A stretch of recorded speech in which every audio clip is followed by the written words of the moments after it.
Apologies, Alistair. Apologies from Craig Mackey, Chair. Okay, thank you. I'd just like to welcome this. We've got quite a bunch of people online and a group of people sitting as observers in the room. So welcome to you all. And hopefully we can get through the business quite expeditiously. Beyond those which are obvious, those concerned in the industry and funding, does anyone have any declarations or statements they wish to make at this stage? Very much. Without further ado, let's get into the medium-term financial plan. Thanks, Chair.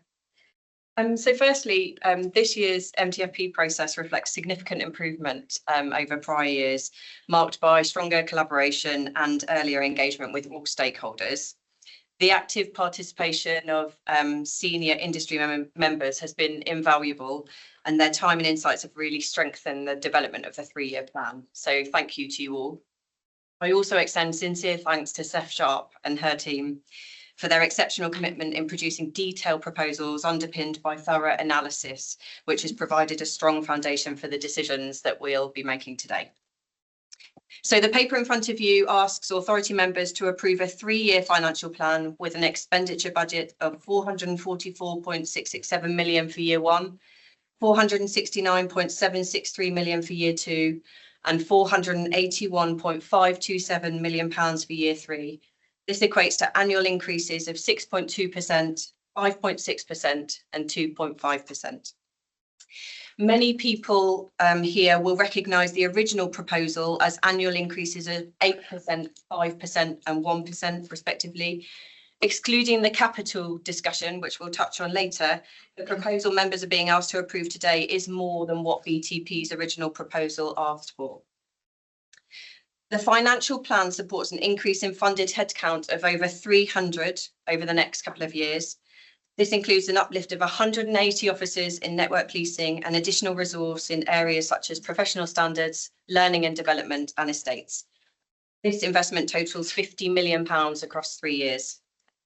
There's an additional £13 million that will be invested in a dedicated violence and intimidation against women and girls capability, with 48 dedicated resources operating proactively beyond business as usual.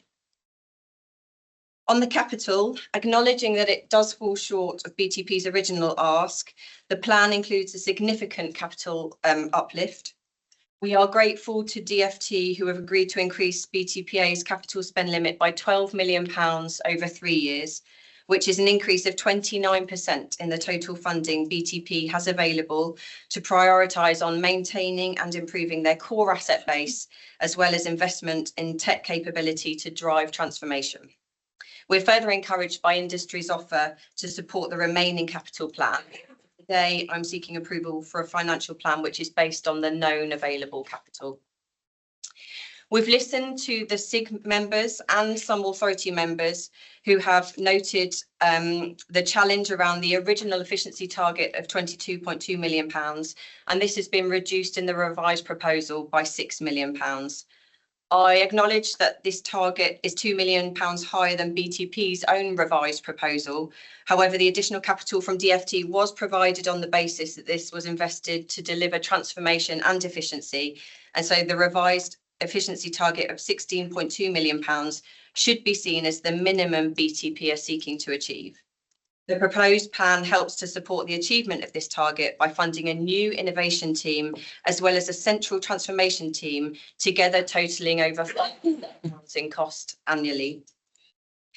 Although not explicitly included in the list of recommendations within the paper, members have discussed the appointment of a delivery partner as a condition of approving the MTFP.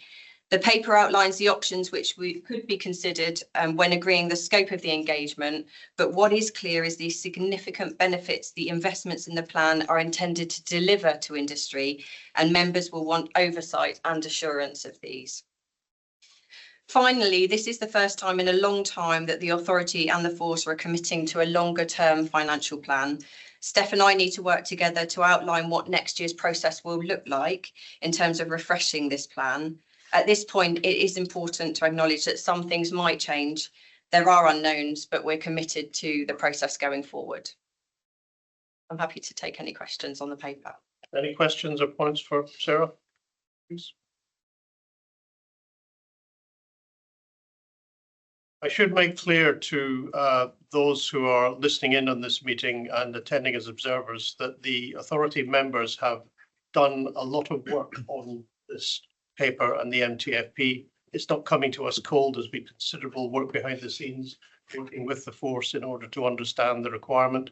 So members, my colleagues, are pretty well versed in the detail contained in this plan and proposal. Anybody else? Do you want me to say something now? Yeah, if you want. Okay. Well, thank you very much, Sarah. So firstly, I want to acknowledge the tremendous amount of work and effort that has gone into getting us here today. There are lots of people in the room today or online who, quite frankly, without their support, knowledge and guidance, we would not have been able to present such an informed and evidence-based proposal to you all. I do want to provide for clarity. Annex G contains our revised MTFP proposal, and this was requested by the Police Authority, and it should be read in conjunction with the original MTFP proposal, which was developed in line with the directive that you set us, and of course that's in Annex F in your background pack. So, this is a response to the directive. The MTFP proposal, in my view and that of the chief officers, is shaped by extensive analysis and engagement with the senior influencing group and other rail industry partners. It is designed to enable delivery of our new strategic plan, which I think is really important, and that reflects the priorities identified by industry, passengers and rail staff, and also reflects the unrecognisable growth in crime and the increasing complexity of technology to facilitate criminality. I would also like to take this opportunity to thank the members of the SIG for their invaluable support throughout the year. They have been really generous with their time and advice and have played a key role in shaping our final proposal to yourselves.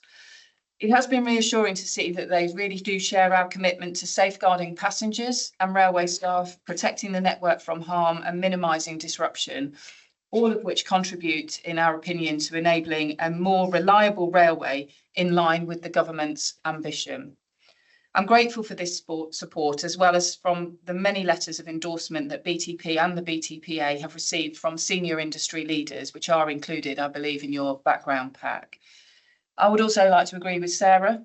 This year has been markedly different from the previous cycle, and we're really grateful for that. We have had a much more constructive and transparent dialogue with both industry and the BTP executive. I do think there is an awful lot to be positive about, and I do want to probably reflect on a few of those things. The move to a 3-year MTFP is extremely welcomed by us and something we have wanted for several years. It will provide unprecedented stability and certainty in our financial and operational planning, and it will allow us to better serve the public through investment in people, technology and infrastructure. And I would say we're probably the only police force in the UK that will have this level of financial clarity over a 3-year period. And I do think we should all be proud that we have found a way to make that happen. In terms of demand and coverage, we have evidence that passenger numbers and journeys have grown much faster than officer numbers, leaving gaps on key routes such as the West Coast Main Line, Cumbria, East-West Corridor and Yeovil.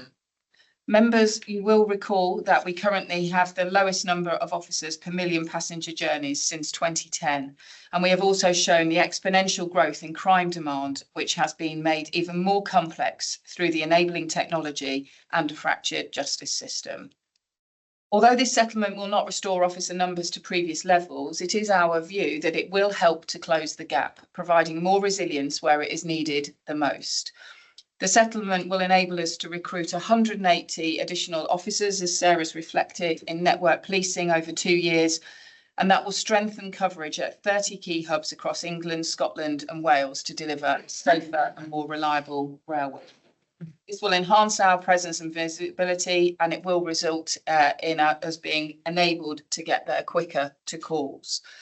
It will also see investment in a new team, importantly, to enhance our capabilities to combat violence and intimidation against women and girls. This is very relevant following publication last week of the Angelini report part 2, and does support the government's priority. It will deliver a step change in our approach and capability. And as a Chief Officer team, we are confident that will mean more solved crimes, better safeguarding and increased confidence. We must remember that even a fractional rise in female ridership through enhanced confidence would equate to over a £57 million increase in annual revenue for the railway. And finally, it will enable modernisation to ensure we are fit for the future. We will be able to invest in digital tools to enable efficiency and effectiveness, smarter training, estate upgrades and integration with partners. And some of the work we will be looking at is real-time briefings, secure incident sharing and improved resource tasking. However, it is prudent of me to identify that there are two areas of risks that we need to make sure that we've shared with you. And the first is the capital deficit. As Sarah noted, despite discussions following last year's settlement, we weren't able to make progress in changing our approach to capital funding. Technical accounting treatment continues to constrain us, preventing a more practical solution. For context, if we were to receive the same level of capital funding as this year, we wouldn't even be able to replace our assets. So this is a position that we did bring to the authority in 2023. But thankfully, the Department for Transport has confirmed an additional 12 million in permission to spend capital over the 3 years of the MTFP, as Sarah's reflected. And I cannot overstate that this is extremely helpful, but it does fall short of the 18.9 million required over the 3 years to deliver the MTFP in full. Of the £12 million uplift, 10.3 million of that will be consumed by non-discretionary items such as asset replacement, essential kits and mandatory requirements. So for context, examples of this are taser upgrade, body-worn video, laptops, radio, heating and ventilation and aircon. And without that investment from the department, we wouldn't even been able to address that. So it does leave 1.7 million, a third of the force on the move block, which, as you know, underpins performance, productivity and efficiency improvements, which are desperately needed within the organisation.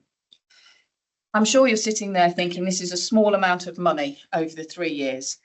But what I would say is that because we are not a capital-rich organisation, this shortfall of 6.8 million does have a disproportionate impact, which is really unfortunate. It does curtail our ambition and significantly affects schemes which, in my view, and that of the Chief Officer Group, are most valued by industry and passengers. So I did think it would be helpful just to outline some of the impact of the shortfall for a transparency perspective. So the drone expansion would be unaffordable. Live facial recognition rollout beyond the planned rollout would be unaffordable. Estate relocations and investor save initiatives would be affected, and that would be at Yeovil. The estate in Glasgow Central and Kilcoddy would be suboptimal. The Manchester Firearms Hub will remain in temporary accommodation, so that will take them to 10 years in temporary accommodation. There will be no funding to relocate in Cardiff, where we will miss an opportunity to reduce the future estate's expenditure. That was a spend to save programme. The new post in Hitchin, serving the East Coast Main Line and EMR services, may also be unaffordable. And the search area in Blundell Street, we would not be able to deliver that. Importantly, we need to reflect on the proposed new strategy because some of that is contingent for the new strategy. And of course, outside of the MTFP, the 1.5 million capital cover for the innovation mechanism has also not been provided, which will or could curtail progress in that area. I can't overstate how grateful I am for the ongoing discussion between DFTO, Network Rail and TfL, as Sarah's touched on, to bridge the funding gap. And just yesterday, there was an indication of funding for drones for year 1 and 2 from DFTO. So we're really appreciative of that. For the remaining areas, the capital gap will continue, unfortunately, to have a disproportionate impact on some of our ambition and capability. So the support of the authority and the DFT in resolving that would be really appreciated, however difficult I know that is. The second issue I just needed to touch on is to highlight is the recommendation in the Treasurer's paper to include an extra requirement for the 2 million cash efficiencies. Rightly, the directive asked us to deliver efficiencies between 3 to 5% by year 3. And I think that's completely the correct thing to do, particularly with the fiscal constraints that we're seeing at the moment.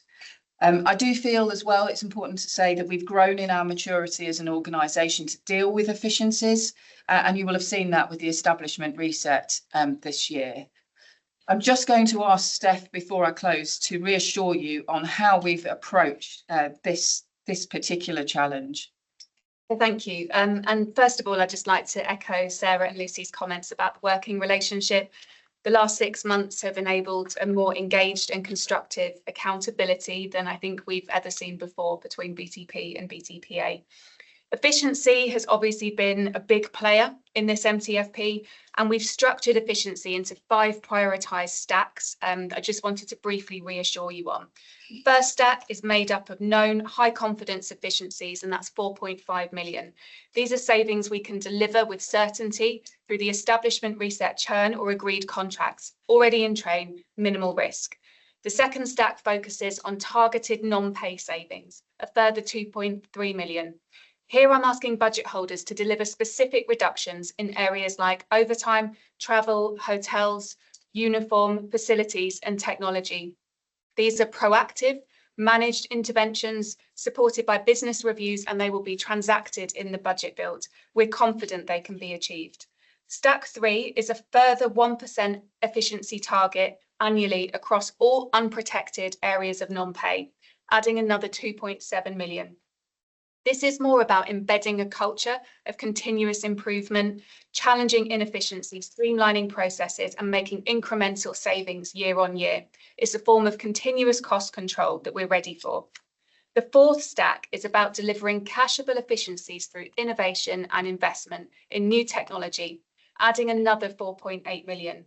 This includes the productivity gains we expect from artificial intelligence, automation and digital transformation, and they will mainly be found from corporate functions.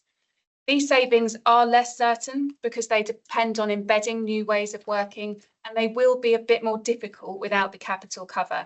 But this kind of innovative, targeted led efficiencies are essential for a modern and sustainable police force. After delivering stacks 1 to 4, it does become very difficult to take any more cost out of BTP as the finely distributed national police force that we are, without consequences. Stack 5 was in the original MTFP as a top-sliced force-wide headcount reduction. It's effectively a measure of last resort to meet the number we need to. It would inevitably have led to service reductions, fewer officers and staff, slower response times and station closures. Through correspondence and at the SIG, there was concern from senior leaders in industry in relation to Stack 5, and the Deputy Chair asked me to bring back an efficiency proposal, with one operator suggesting 3% may be more realistic. If we delivered Stacks 1 to 4, we will have achieved a 3% cashable efficiency. That's just within the scale the directive asked of us, and it's 14.3 million over 3 years. The Chief Officer Group's professional judgment is that even without the capital cover, and because of the investment and the time that we do have, this is possible without undermining core services. The Executive's proposal is well reasoned in the reduction of Stack 5, but it does retain an additional 2 million of it. It is difficult to understand the rationale for this precise figure. And I know that 3 years is some time away, but we have to plan for structural change much earlier than you might think. And having heard how far we've pushed every other avenue for efficiencies, we'll have taken 7% out of our non-pay budget and the 37 restructures we've been through this year. The only route left I have for an assumption to achieve a further 2 million will be a top-sliced headcount reduction. It means that after the investment in years 1 and 2, we'd be losing around 30 people, most of whom would be frontline officers and staff in year 3. And that would come at a time of increasing passenger demand and rising crime. And we would also hope to be bringing closer together collaboration between policing and security resources to deliver a secure and reliable railway. Whilst I accept that much can happen in 3 years, and we're talking about a small proportion of the budget in 28-29, when you set a budget for 3 years, it's not just on numbers, but on principles and assumptions. We would propose that it's removed. This would mean industry feedback is fully reflected in the settlement, and the risk of service reduction at the end of year 3 can be fully resolved, with the pressure on us to make that happen. But if members aren't minded to support our plan to proceed with stacks 1 to 4 and deliver a 3% cashable efficiency, we would ask for a commitment. For BTP to commit to delivering this additional £2 million in measurable and tracked benefits that the authority can review and assure in future years, and for the authority to commit that this additional efficiency won't come through a reduction in budget, but in a measurable increase in value. Efficiency is much broader than reducing spending, so this would give us the 14.3 million target to take costs out, doing the same for less, and an additional 2 million target to generate in better outcomes, doing more for the same, on top of all the benefits and the 10 pages of industry benefit that were in the MTFP. It reflects a pan-industry strategic approach that has been encouraged by the SIG and the collaborative mindset that will be necessary to fully realise the potential of GBR. So just sort of concluding, I think the 3 years of financial stability and certainty, the plan will unlock the ability for long-term investment in people, technology and infrastructure. And importantly for me, that helps ensure that we're fit for the future as we move into Great British Railways. And also you'll have seen this morning, potentially suggestions of a new structure for policing nationally. I do think if the 2 risks we've identified are resolved, and I recognise, we've got a 3-year window. But for passengers, we'll have enhanced safeguarding and a visible commitment to tackling crime and antisocial behaviour. And all of that, in my view, will improve the confidence of people and encourage greater use of the railway. The MTFP for government aligns perfectly with national ambitions to halve violence against women and girls and reduce knife crime, whilst also driving economic growth through a thriving, secure transport network. Importantly, for rail staff and industry partners, the benefits, in my view, are equally compelling, and some of those are articulated in the fuller paper in the supporting document.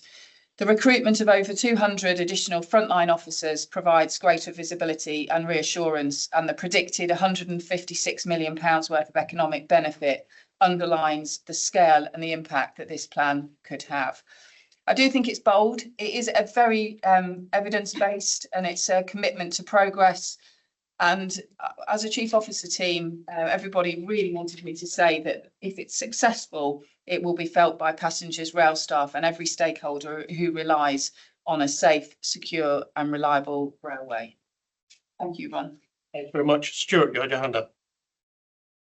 Thank you. I just wanted to refer to the Annex G, and I share the Chief Constable's concern on particularly live facial recognition and biometrics. I understand that 400,000 is not a great amount of money in the scheme of things, but I do think it's important because ministers are very keen on the strategy on violence against women and girls, but they're also now very keen on live facial technology. And bearing in mind, it isn't such a big issue with civil liberties, in my opinion, because it's a watch list for persistent offenders, people who already have bail issues or are wanted by police. So what I would say is I do think it's important that the authority and the force continue to lobby on this, because notwithstanding the revenue funding for the violence against women and girls, if you don't have the capital funding to give effect to it, it's not going to achieve the objective. So with that in mind, perhaps I could ask whether the force intends to comment on the Home Office consultation that was launched on Monday, because there is a tendency to stay in the DFT silo. This is obviously a Home Office force consultation on live facial technology and biometrics, because I do think there needs to be a bespoke campaign by BTP to continue to press for more funding for live facial recognition, because I do think it will drive down the persistent offenders accessing the network. So I just wondered if the chief or anyone else had a view on that. Yeah, so Stuart, I share your view around how important this will be for the future. And I think probably the one bit I would add is that you know, it's more difficult for BTP just because of our geography. So we don't want to constrain ourselves to one particular area. You know, we want to provide a policing cover for live facial recognition across all of our jurisdiction where we can. It isn't, so we have funded the pilot. So we managed to work with our budget in the year to fund the pilot, but it is unaffordable in terms of the MTFP that you're going to agree potentially today. It is unaffordable beyond that, but we would continue to lobby both the authority and the department for the capital funding for that. It is a capital funding issue, and in relation to, we are closely aligned with the Home Office and we will be involved in the consultation process on that. We've already picked it up. Thank you. I think it was a very helpful paper and a lot of work has clearly gone into it, and I'll be supporting the budget. But I do think, whilst I think the authority should provide some sort of commitment to protecting frontline officers, and noting that it's an operational matter for the Chief Constable and how she deploys individuals. And purely, I think that because of the commitment by government in terms of safer streets, violence against women and girls, and if we are investing in year one, the frontline officers, to then just see them cut in year three, it just seems to me to not be value for money nor the appropriate thing to do. Notwithstanding that, you know, as we've seen in the papers this morning about efficiencies within rationalisation within the police forces, and that might support some efficiency savings in terms of working together with these new police forces if they come to fruition. And it will also mean that when we get this consultant on board within BTP, they will also look for further efficiencies, and hopefully they will come up with certain things that don't involve cutting frontline officers. So that's all I would say on the matter. So thank you. Tricia and Kenna. Thanks very much, Chair. Like Abdul, I support the recommendations in the paper. I think it's fair to say that when we first started discussing the likely scale of funding for BTP over a 3-year period, I was a more sceptical member of the authority in terms of the level of funding being supported. I was concerned that it was out of line with the acute financial pressures being faced by the railway and the asks being made of other public bodies in doing their long-term financial plans. But through the very high quality, detailed and thorough work that's been done across the force and the authority, I've been persuaded by the evidence base that's been brought to the table that this is a level of investment which needs to be made in the force right now. And especially helpfully now that we have a clear and consensual view about some of the priorities that many of our industry partners think is important. So we're in a much better place, I think, to take decisions than we were at the beginning of this process. I find the presentation of the two outstanding issues incredibly helpful. On capital, I completely understand frustration felt by the force, but I also welcome the progress that's been made in a really short period of time over the last few weeks, and really welcome the collaboration of the departments. There's some very recent news on drones funding, which obviously that's not something that we can bring into this conversation, but it does illustrate that there is a powerful financial business case for industry to invest in a safe and secure railway, that it's in everybody's interest to think about what's the business case for those investments. And it is a very positive thing to see that work starting to come through in practice. On efficiencies, again, really helpful to see the paper and Steph's presentation. Over the next 3 years, the operating environment for the force is going to change in a lot of different ways. The creation of GBR, the police reform agenda, which seems to be quite difficult to keep up with.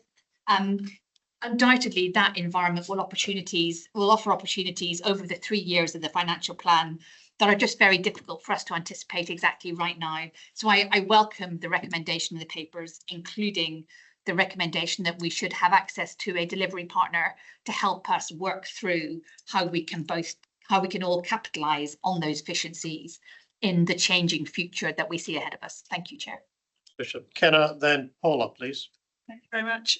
So I'd like to thank the force, the authority, industry and the department for the really collaborative approach there's been to coming up with this budget proposal, which I certainly feel I can support. None of us want to see service reductions, and indeed service reductions are not by definition efficiency. They're cost reductions possibly, but they're certainly not efficiencies. So none of us want to be in that position. So to that end, I'd like to encourage a sense of urgency in working with industry to try to secure the business benefits, to demonstrate the business benefits of the additional capital funding that we would need to realise some of the efficiencies in year 3. And I'd like to encourage a sense of urgency with getting a delivery partner appointed, which I see as being absolutely key to that. To Steph's point, structural change takes time. Securing efficiencies and developing projects and programmes to secure those takes a lot of time. So we really need to get on with it now and not rest on our laurels and breathe ooh, we've got a financial settlement, but we actually need to get on with the next stage. Thanks, Kenneth. Paula, then Abdul. Thank you, and thank you to everybody who's worked incredibly hard to get us to this point. We're in a very good position, I think. And what's really encouraging is the shared sense of objectives from the force, from the authority as being responsible for efficiency and effectiveness, and from those running the railways. Of course, we come with slightly different perspectives, but there's enough sense of common purpose, I think, for us to be really optimistic about the future and our ability to underpin growing the railways. I do think we're in slightly uncharted territory in a 3-year plan. I was very much in support of moving to a 3-year plan and giving the force certainty around capital investment. And I take the point about the 2 million, but I think we, as Lucy says, need to be bold. And I think we need to set ourselves some bold ambitions. But it's very clear that those ambitions are about the quality of the service, not about taking officers off the front line. So I do support the plan, and I do support leaving that 2 million as an ambition, but I recognise that what we have to do is really drive hard on innovation. And I think we just need to continue the collaboration and make sure that within the 3 years we have an opportunity to review the world, accelerate the things that are working for us and address the things where the world has changed in a way that perhaps is not as benign. But I think we've got a really strong foundation now for going forward, and I'm very grateful to everybody who's contributed to that. Thanks, Paula. Abdul, then Brian, please. I think the only comment is around the delivery partner and how that will work in practice, because it's important that both the authority and BTP have buy-in in the process. And what I'm concerned about, and obviously we'll get the detail, I'm sure, in due course, is that this is not an imposed position, that there is buy-in, that it is a mutually, mutual approach to have terms of reference that are both agreed, and there is buy-in from both BTP and the authority. Because if there isn't buy-in from one, then we're just setting ourselves for problems later down the line, and it will just end up being potentially open warfare. And I want to see. So I think that's the only comment I'll make. But I imagine that will come later down the line in terms of detail about how we are appointing in the terms of reference of this delivery partner. Thanks, Abdul. Brian? Yeah, no, just to echo, I think it is really positive. It feels really collaborative. It feels much better than we've seen in previous years. And I think that's both BTP and BTPA that deserve credit for that. I think, really, good to hear some of the stuff around the violence against women and girls, aside from the moral arguments for doing that. As you say, Lucy, huge revenue stuff. And we actively know we've got people who won't travel on the rail network late at night on some nights, which is awful. So if we can do something to address that, it's really good. And I think just echoing Kenneth's point, we have got a shortfall here, and it's really positive to hear industry stepping in on drones, or we think they are. I think if we can address some of those other bits, then hopefully that alleviates the problem that Steph's talked through. But I think it feels very different and really positive. So thanks to everybody from both sides. Nick? Yeah, I mean, it's becoming a bit of a mutual admiration society, but thanks to everybody involved. I want to say a particular thanks to Steph, who gave me at least an hour of her time to explain to a non-finance person what this all meant. And I just want to share one brief part of that conversation, and it's around police reform, because police reform has the ability to be something really positive or something that deflects a lot of resource. And I would just ask, and I know that the Chief Constable and Steph are all over it, that we don't miss opportunities for collaboration where that would result in efficiencies. And if the Home Office are at long last looking at a radical option rather than tinkering around the edges, then there may be opportunities, and I would hate to see British Transport Police lose out on those. Thanks. Do you want to just pick up on that last bit first? So I know I've met most people in the room. For those I haven't met, Stuart Cundy, Deputy Chief Constable, only recently started. So I haven't lived through this in a previous year. But there's a few things that members have touched on that struck me. And Kenna, the phrase I think used a moment ago was, we need to get on with it. So as the deputy, I've got some key responsibilities, and one will be to drive through a lot of the ambition that we've been talking about in this agenda item. And we do need to get on with it. I do have nervousness about that 2 million in year 3, because to deliver that as a actual cost reduction and take the money out, and if that is a headcount, I think everyone in this room recognises we need to act on that way in advance. You know, we're talking, you know, after 12 to 18 months, we'll have to start on planning ahead for year 3. So I would be looking for some clarity from this authority meeting as to how are we going to treat that 2 million. I need that working closely with Steph and in order to manage that through. Just on the point of police reform, absolutely. I think there are always going to be opportunities, and we will be working very closely with Home Office and colleagues across policing, because there are opportunities there for collaboration. Equally, there are always opportunities looking the other way towards the industry as well. And I think part of our ambition is to see, well, what is the best that we can then, you know, work with others to deliver the best for passengers and for the whole of the rail industry as a whole. Thanks, Joe. Very much. Anybody else? Yes, Andy. Yeah, I mean, I won't go through the praise for the process that we've had, but I've been chairing strategy and planning for the last 3 or 4 years, and this is definitely the best year we've had. And since Steph's come into the post in the last couple of years, I mean, we've had some really good discussions and really good work done. The one thing I just wanted to float was that when you look at the budget, we have so much on staff, so much on non-staff, that what's left is really quite tiny in the scheme of things, and that's why we get the problems with trying to transform. And why do we have this? Because it won't go away as a problem unless we have a kind of fairy godmother in. I mean, DFTO have just done us a favour. We haven't seen the detail, but it's great that they're helping to support drones. But the problem is, within the rail industry, of which BTP is a critical part, we don't have a method of having a balanced budget. So we look at all these costs, and they come in the pitch that the BTP make for the budget, but we don't capture the benefits. We talk about them, and Lucy said already this morning, you know, the violence and intimidation against women and girls, you know, within the plan is assessed at a £57 million benefit. Now, we're not spending anything like £57 million on it, so we only need to bank a very small proportion within the realms of, you know, accuracy, really, when we're talking 57 million against maybe 5 million. And where is that missing? Because it's not in the budget. Well, you know, if the revenue is coming to the TOCs, and in future it may be easier, let's not go there with Great British Railways, the benefits need to be captured by the industry. Now, DFTO may have taken that view with drones, I don't know, or they may just decided to take the risk.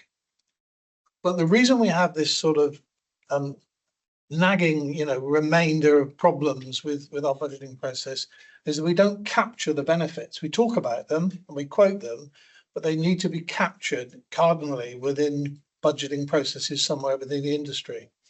And I think you just need to reflect on that. And if you look at some of the things in the background pack on the points that have been brought back by BTP to the authority and the committee, you know, that's really the nub of the problem. Because if you can spend 5 and generate 57 to be, you know, to be extreme about it, you'd be there tomorrow, wouldn't you? But we don't have a proper mechanism, so we need to address that over the next 12 months, I think. And that will undoubtedly help the year 3 issue and the 2 million. Very much, Andy. Anybody else?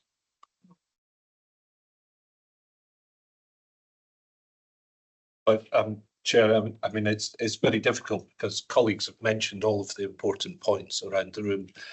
I think Andy's point just now is very salient, and the support I think I'm hearing from colleagues, and I certainly support getting a delivery partner on board, isn't just about finding that extra 2 million. It's about showing the benefits from efficiencies, right, not just within the policing service, but right across the railway, and how we send that message back to others who are our funders.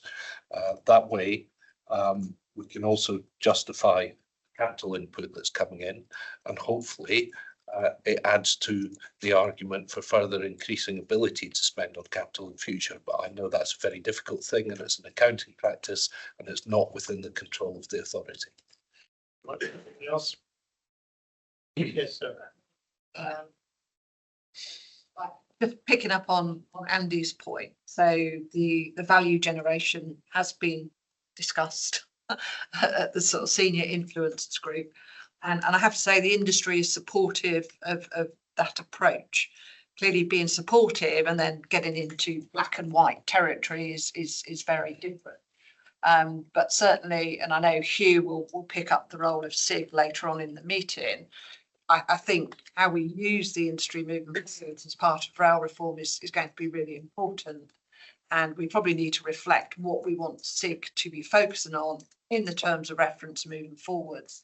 Having got to a point in time where we've got good industry input, got good development in terms of cost-based strategy, it's now about how do we measure the benefits? How do we show that value generation that Steph referred to earlier on? Because 2 million in industry value is actually quite small. We're very fortunate that we're one of the few kind of arm's length bodies that actually has the opportunity to drive revenue, and we really ought to leverage that as much as we can. But we need to be transparent on it, and we need to kind of take the industry with us, in that kind of supportive role. So Andy, I agree, but I do think there's an opportunity there. It's not going to happen overnight, and we've got to do it as part of the sort of SIG group. I think moving forwards with DfT operator, and indeed, probably with network plans. Can I just say, so it's quite difficult for me to have a position on a delivery partner, because I'm not really entirely sure what the scope of the work is. So I think I would need to reserve our position on that until we've seen the terms of reference. I mean, I do feel that, leaving the 2 million as proposed by Sarah, I mean, this is, big investment over 3 years, and there is a danger that we start to just like hyper focus on what is, as Diane rightly says, is a very small amount of money. But my point is that the impact of that is significant. And as Stuart said, we would be, this time next year, we will be making our decisions for year 3. And, hence my recommendation would still be with, on behalf of the Chief Officer Group, is still as outlined by Steph, to enable us then to probably look at things more holistically rather than hyper focusing on year 3, because there is a lot. This is not easy, what's in here. I think there's a danger we can all feel very positive that we've reached a mutual position, but I cannot overstress what is here is still difficult, particularly difficult. We are a small, perfectly formed force covering a very large geography with high expectations by industry and high expectations by passengers in terms of reliability and safety. So I would really, still sort of recommend that we don't go with Sarah's proposal, that we go with our proposal so that we can focus on the entirety of the budget over 3 years. And I think, I would like to think we've moved away from an assumption that we won't be able to deliver stuff. Actually, we should be optimistic. We've really matured as an organisation, and in terms of our ability to deal with efficiencies. We as a Chief Officer Group are not afraid of making difficult decisions. And I suppose in a way we would prefer it to be as proposed by Steph, so that there is a trust in us to deliver and you hold us to account for the delivery. And then we could have a really rich conversation around what the delivery partner can be focused on, reflecting some of the things that Diane and Andy have just talked about, which I think would put us in a very good position as we move to GBR and particularly as we move to integrated security, which in my view is still the biggest prize for the rail industry. And I think we're focusing on something that is relatively small, and I would ask members to opt for our proposal. Yes, thank you. So just a couple of points I think it's important to raise. So DfT's capital uplift was provided on the basis that it was targeted towards transformation and efficiency. And at that point, the target was £22.2 million. So clearly choices have been made over that investment. So I'm just taking a step back. I'm not focused on the 2 million. Essentially, my challenge here is that an efficiency target of 16.2 million does not seem unreasonable at this point in time, noting a couple of other things. So we have shifted and we have made progress with DfT in terms of capital funding and how we recognise capital. So we now have the opportunity to recognise additional confirmed capital funding as capital income, and that does shift how we can do things and does provide some significant opportunity moving forward with being able to take on and take up opportunities from offers and industry in terms of what they're willing to provide. Like I said, the plan does support a new innovation team that supplements a change team within the BAU, and in total that is over £5 million annually. There's additional revenue in the plan, so where there isn't the capital funding at the moment, the revenue that sits next to that stays.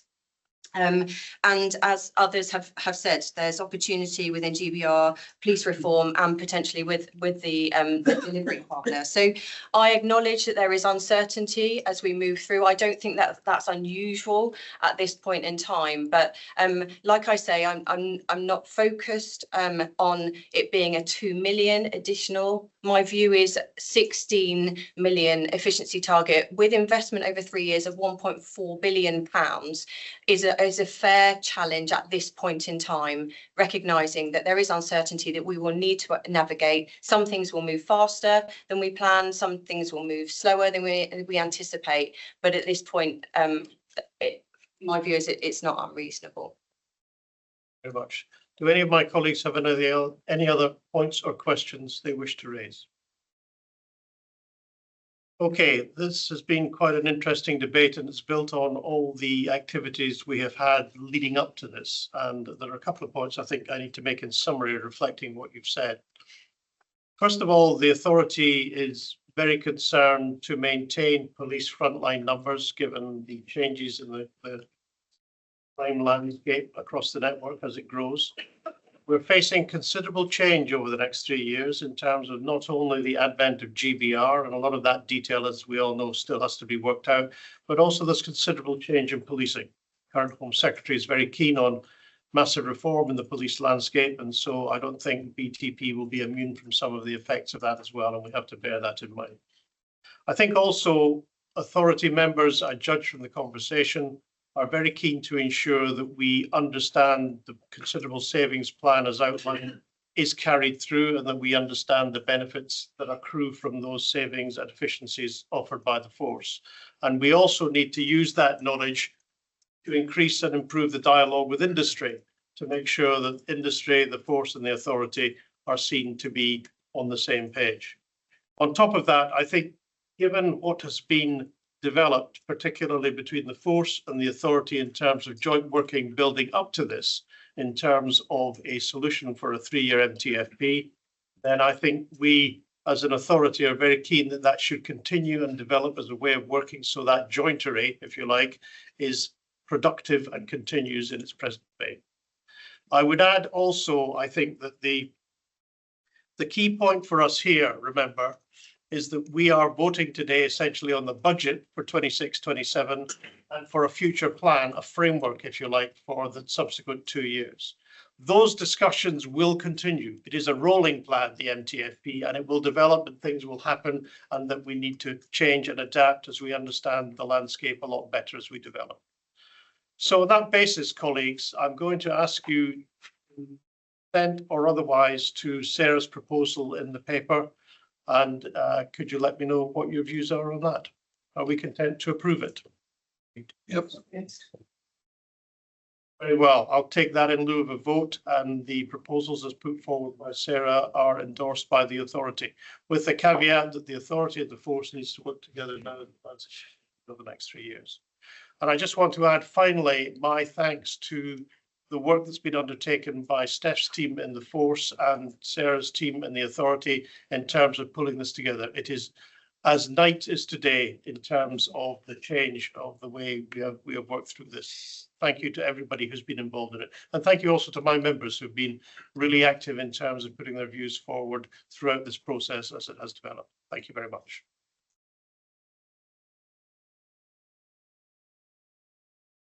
Authority budget now. Thank you. So this paper seeks approval from authority members for the 26-27 authority budget and the 3-year financial plan. For context, the BTPA expenditure budget combines the budget for both the executive team and the members sat around the room. Costs mostly relate to pay, and then non-pay costs such as professional services, so our actuarial advisors and our assurance services, so GIAA and our external auditors.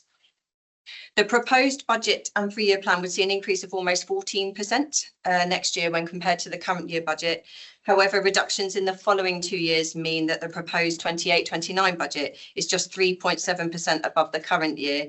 This compares to an increase in the BTP budget over the same period of 15%. There are 2 main drivers for the increase next year. The first relates to the executive headcount. There's currently just 11 members of the executive team, 4 of whom are on reduced hours contracts. The plan proposes to strengthen the capacity of the team through the recruitment of 3 additional resources, with the plan to add 1 post to each of the functions that sit within the executive team. The second driver relates to the proposal to use a delivery partner, and that's been well discussed in the previous discussion, so I won't labour on that point now. BTPA have included a 9% efficiency saving in non-pay costs for 26-27 and are committed to seeking further cash bill efficiencies in years 2 and 3, starting with the inclusion of a minimum 1% target in non-pay costs, which is aligned to what Steph was talking about in their own plan.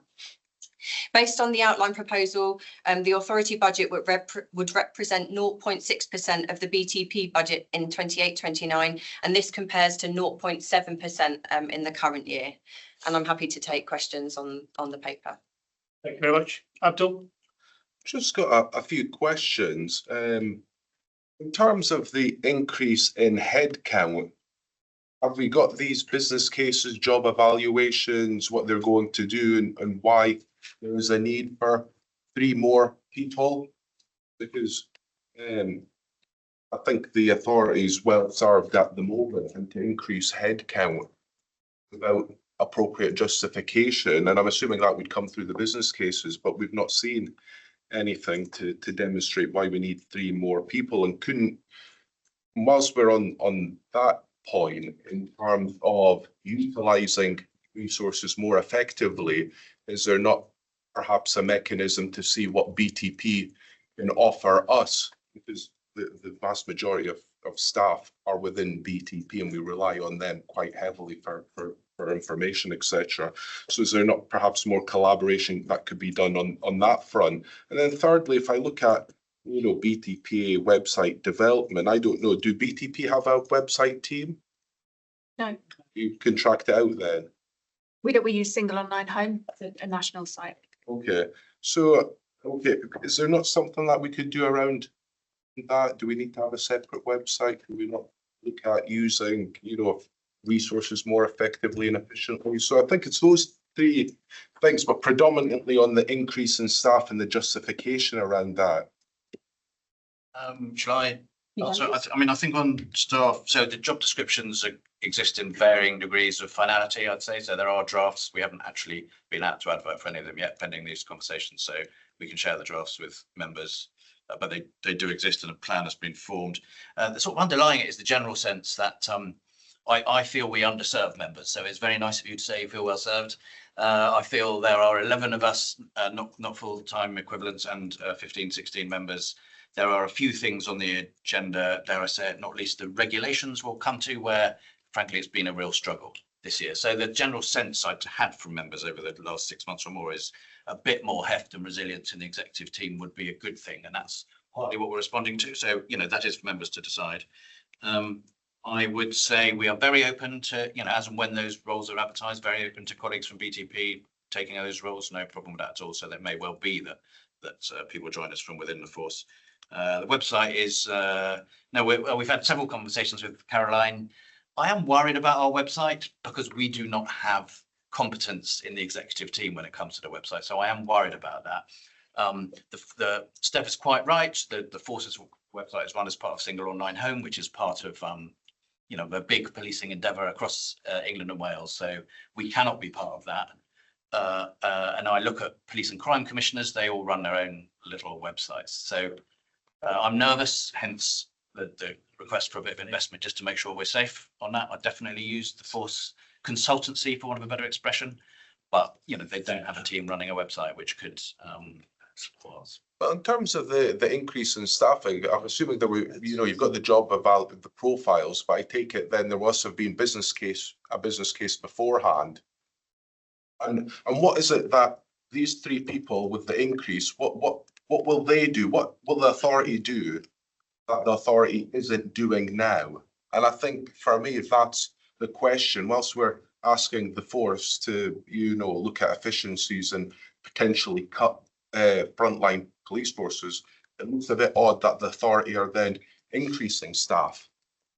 Well, I mean, I've got a point to you because Sarah made one comparison. There's another one, which is between the 6 years from 22, 23 to 28, 29. We're talking about increasing our budget by 3.7% over 6 years. So I don't think that is, to be honest, I think that's something I feel I'm more likely to be criticised from members for wearing our cloth a bit too thin, to be honest with you. I feel like I have had comments from members over the last year that we're not quite there for them. So I'm interested that you should challenge that view. But generally, I feel that members have asked for a bit more heft. I think it's the difference for me in the business cases.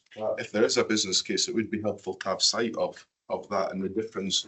I think I'm not really there on the point of what the authority will do in the future that it isn't doing now. And I think that comes to the crux of whether I support it or not. Okay, thanks. Let's have then Kenna, please. So thanks very much. I mean, I think I have to be honest here. I mean, first I'd like to say a huge thank you and pay tribute to some very talented people who work on the authority and I think do go the extra mile to try and support members. But I think from a top-down perspective, I'm not feeling well served. I think there are gaps in the service that the authority, the executive is to provide to authority members. And reflecting on Sarah's point on the scale, the share of BTP budgetary overall budget envelope, I think I support from a top-down perspective an uplift in the financial resources for the authority. So I'm kind of there. But I do sort of slightly also take Abdul's point, and I do wonder whether in putting in some extra resources, there is an opportunity for us just to have a little bit of a hard look at functions and structure. So make sure that we're really clear that the team is doing the key things that need to be done. So I would support the recommendation, but I think I would ask for a parallel conversation around whether the basic organisational model is really fit for purpose and will give us the resilience that we need. Thank you. Thanks, Kenna, then Ian. Well, I fully support what Tricia has just said. In fact, I've felt for a long time that the executive is just too thin, not resilient enough and unable to provide us with the support that we need to do our role really effectively. It's a large budget and a large operation. We're scrutinising the efficiencies and the deployment of the budget. I just don't think we've got the horsepower to be able to do that today. And I fully support your point, Tricia. This is a good time to look at how we go about operating within the executive to make sure we're maximising the benefit of the additional staffing. Yeah, thanks, Chair. I think it's on the back of different things colleagues have said. I suppose for me, there's an issue around what the Chief Executive described of being light on particular things. Some of those things might be time limited. So is it specific posts? It might be specific posts on scrutiny of expenditure and stuff like that. But if it's around regulations, it might be a time limited post, temporary post or something else. So I suppose in supporting the general thread of things, that we put some more resource into supporting the work of the authority, that we look at that in some detail about what's the most efficient way of using that resource, and maybe it's different skills at different times. Else? Yes, I mean, I think some really good points have been raised. I mean, we are responsible as an authority for scrutinising the efficiency and effectiveness of £1 billion budget. So I think the cost that we have to do that is quite modest. I'm less concerned about being well supported. I mean, actually, I think the team does a terrific job of supporting us, and I feel personally as a member very well supported.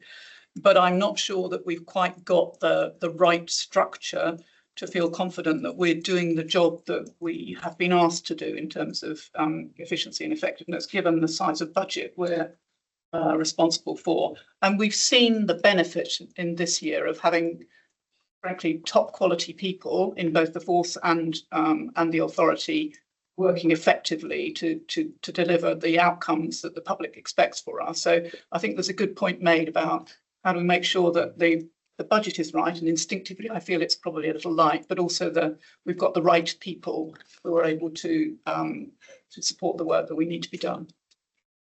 Mike and Andy. So as someone who's only just joined the board, I'm not able to comment on how well supported or not I feel, although I've been very well inducted into the organisation. So thank you to everyone who's helped with that. I would normally expect to see a business case with an additional investment of this kind. But having heard all of the comments, I just wanted to ask the question, are we able to perhaps agree the budget increase at this meeting, but say the actual appointments of staff is subject to seeing the business case that sets out exactly what they're going to be doing, so that we can assure ourselves that we can see the sufficient added value that has been discussed? And I don't doubt potentially it's there, but I would have normally expected to see something that set out the benefits that we'd expect to get from that. So could we do it that way? Agree the budget in principle, but the appointments are subject to doing that extra piece of work around what we actually get for it. Andy. I think one of the things that's sometimes overlooked, to get the best value out of members actually requires the exec to be demanding of us. And I don't think they've often got the opportunity to do that, because if you stand back for a moment, we consider papers and so on in committees, and there's 10 minutes allowed for discussion.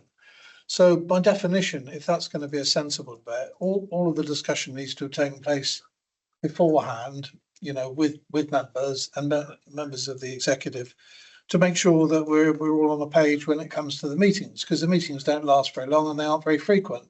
And you really couldn't say that the committee structure, as you see it on paper, does the job that really the authority is supposed to do. So it's the stuff you don't see, which the executive really need to drive, which is about sounding out, using members more than they do. And I think therefore we need to make sure that we've got an executive that's resourced sufficiently to do that.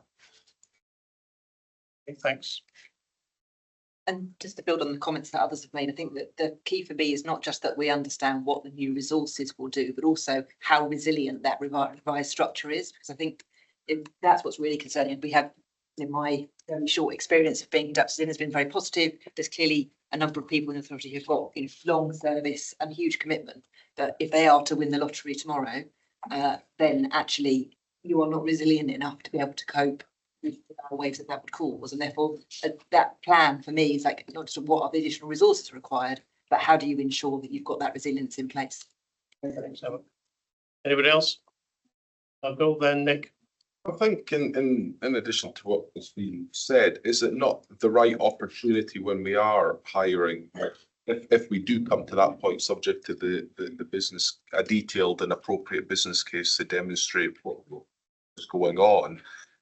But is there a need for perhaps a restructure at the same time, or do we think that the structure is fit for purpose? It might be an opportune moment to look at the whole thing before we commit to hiring more people subject to that business case. Nick? I'm afraid I take a completely different view. I think we should trust our chief exec. We've been sitting here for the last 45 minutes saying how great our finance officer is, how great relations are, how good induction's been, what high quality people we have. Well, let's trust them and let's not get into the weeds. And I fear we're getting into discussions in the weeds. And frankly, when I was chief executive, somebody was questioning my decision to recruit 3 more people. I'd ask why I was there. So I think we should just say, is this value money? Do we trust our chief exec? If so, let's get on with it. Anybody else? Ultimately, coming back to you, Nick, we're here to do some, scrutiny, governance and assurance. Can we assure ourselves that this money is being spent in line with best value duties without a business case? If somebody came to me in my operation and said to me, Abdul, I want to spend money, I'd say to them, where's the business case? I don't think that's wrong. I think it's to assure ourselves that we're doing the job effectively and appropriately and in line with what the Secretary of State for Transport has appointed us all to do. Diane. So I think listening to everybody's sort of comment, I think Hugh has sort of said he's done some thinking. I guess because we've been so focused on the force budget, we've not really kind of done as much thinking on the sort of the BTPA authority budget. So I'm kind of partly with Nick, but I would also like to see what is the organisation going to look like? Probably not so much in a detailed business case, because I don't, my personal view, I'm with Nick there, that's far too much in. But given the scale of change, given the scale of oversight that we're going to have to do in the next sort of, 1 to 3 years, I think there is a case for additional resources within the force. And I think what we should do is give kind of Sarah and Hugh the opportunity to come back and go, well, this is how we're going to run the show. But let's kind of do it within the funding envelope that Hugh and Sarah have put forward. Okay. Right, I think we've reached a position where I'm getting the sense from colleagues that whilst they are minded to support this, they really want to do so on the basis of some facts and a case to support what is proposed. And I think, as Diane has just said, there is an opportunity, I think, to reflect on what it is you need to do going forward. And I would propose to members, therefore, that we approve the budget subject to an appropriate business case being provided to the authority for members to peruse and scrutinise. Are we content? Budget. Thank you. Strategic plan. Lucy. I'm going to hand over to Stuart, if that's okay. Of course, yeah. Yeah, and I'll take the paper as read, just a couple of points to draw out. So the development of the revised strategic plan has been done at the same time and in conjunction with the development of the MTFP proposal that's been discussed already. In light of the decision that's been made at authority, obviously what we will need to do is now to reflect that decision. What does it mean for the strategic plan? Do we need to make any adaptations or amendments to it? And then we'll bring that back through the strategy and planning committee, as opposed to the strategic plan being presented here today. But I think what is, stressing again, what's really important with that plan is it needs to be fully aligned with the decision that's been taken for the authorities today with the budget, because the plan will be here for that 3-year window as well. So I think it's a great opportunity. It's been revised at the same point in time. And I know it's been joint work between both BTP and the authority as well. The chair, I shall pause there. No point me labouring it any further. Any questions or points? No, very happy with that. Yeah. Just one point. Can you just remind me, only because I've forgotten, does the plan then go into BTP for comment and then come back out again? Bearing in mind, nobody would have known where we'd have ended up on the decisions today financially.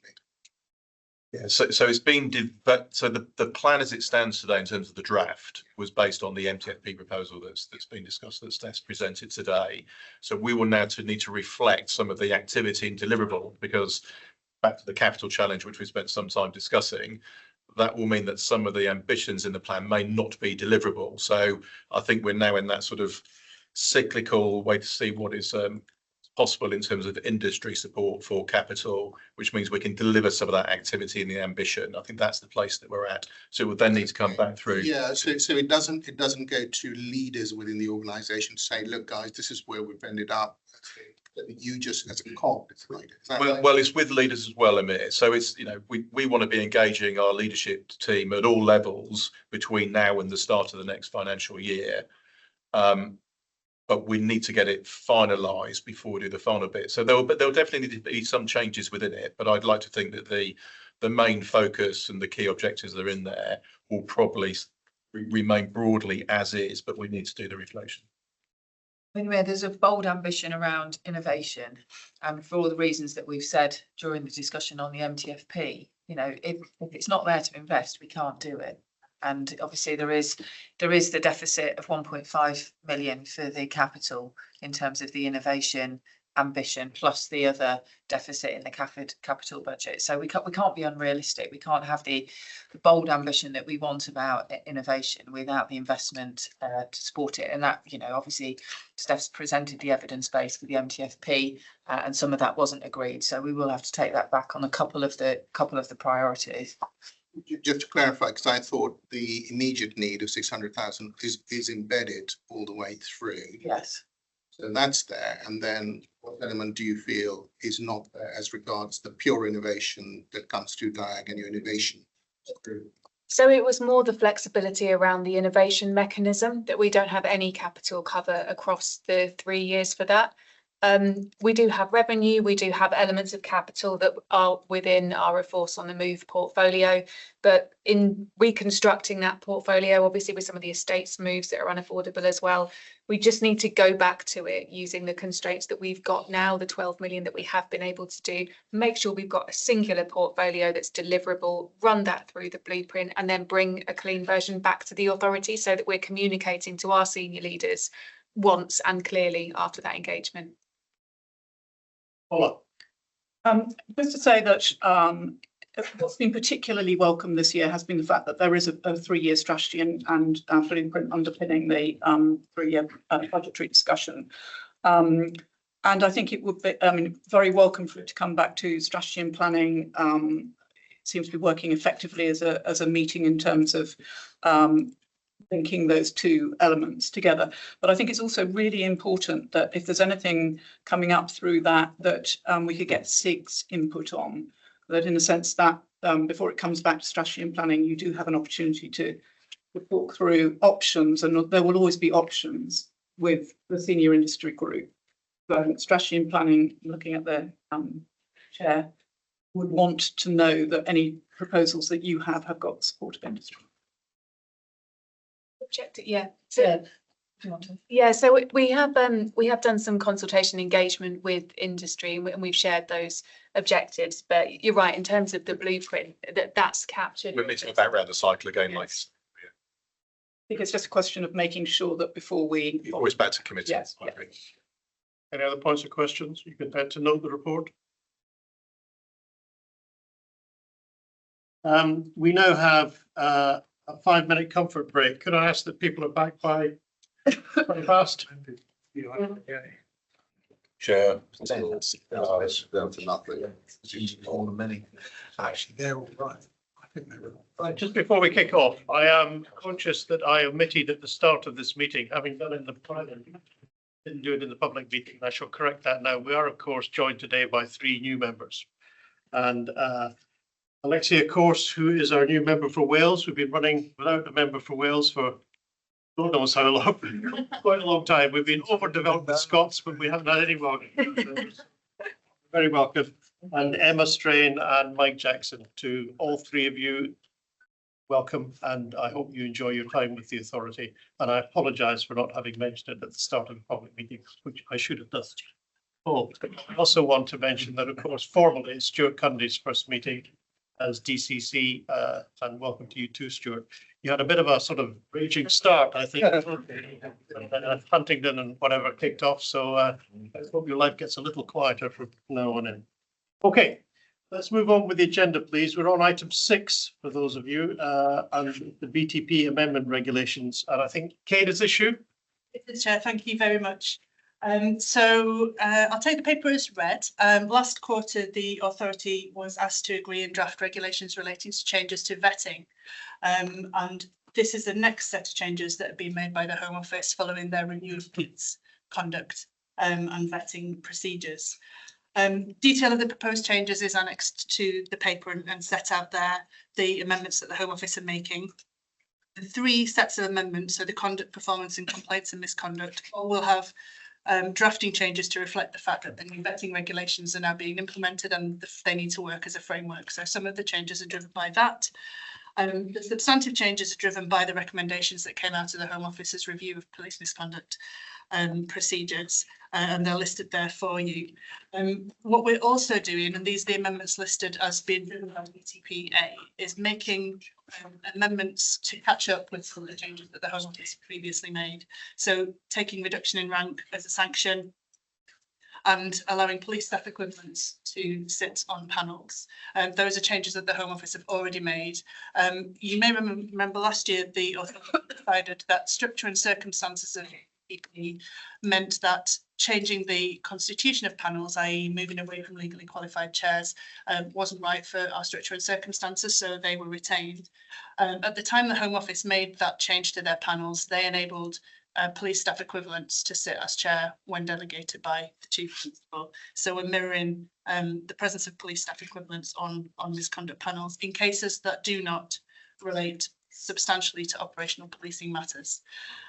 So feedback from people in Culture Committee was that we need to be really clear what that means and set that out in guidance before implementation, which we'll work with the force to do.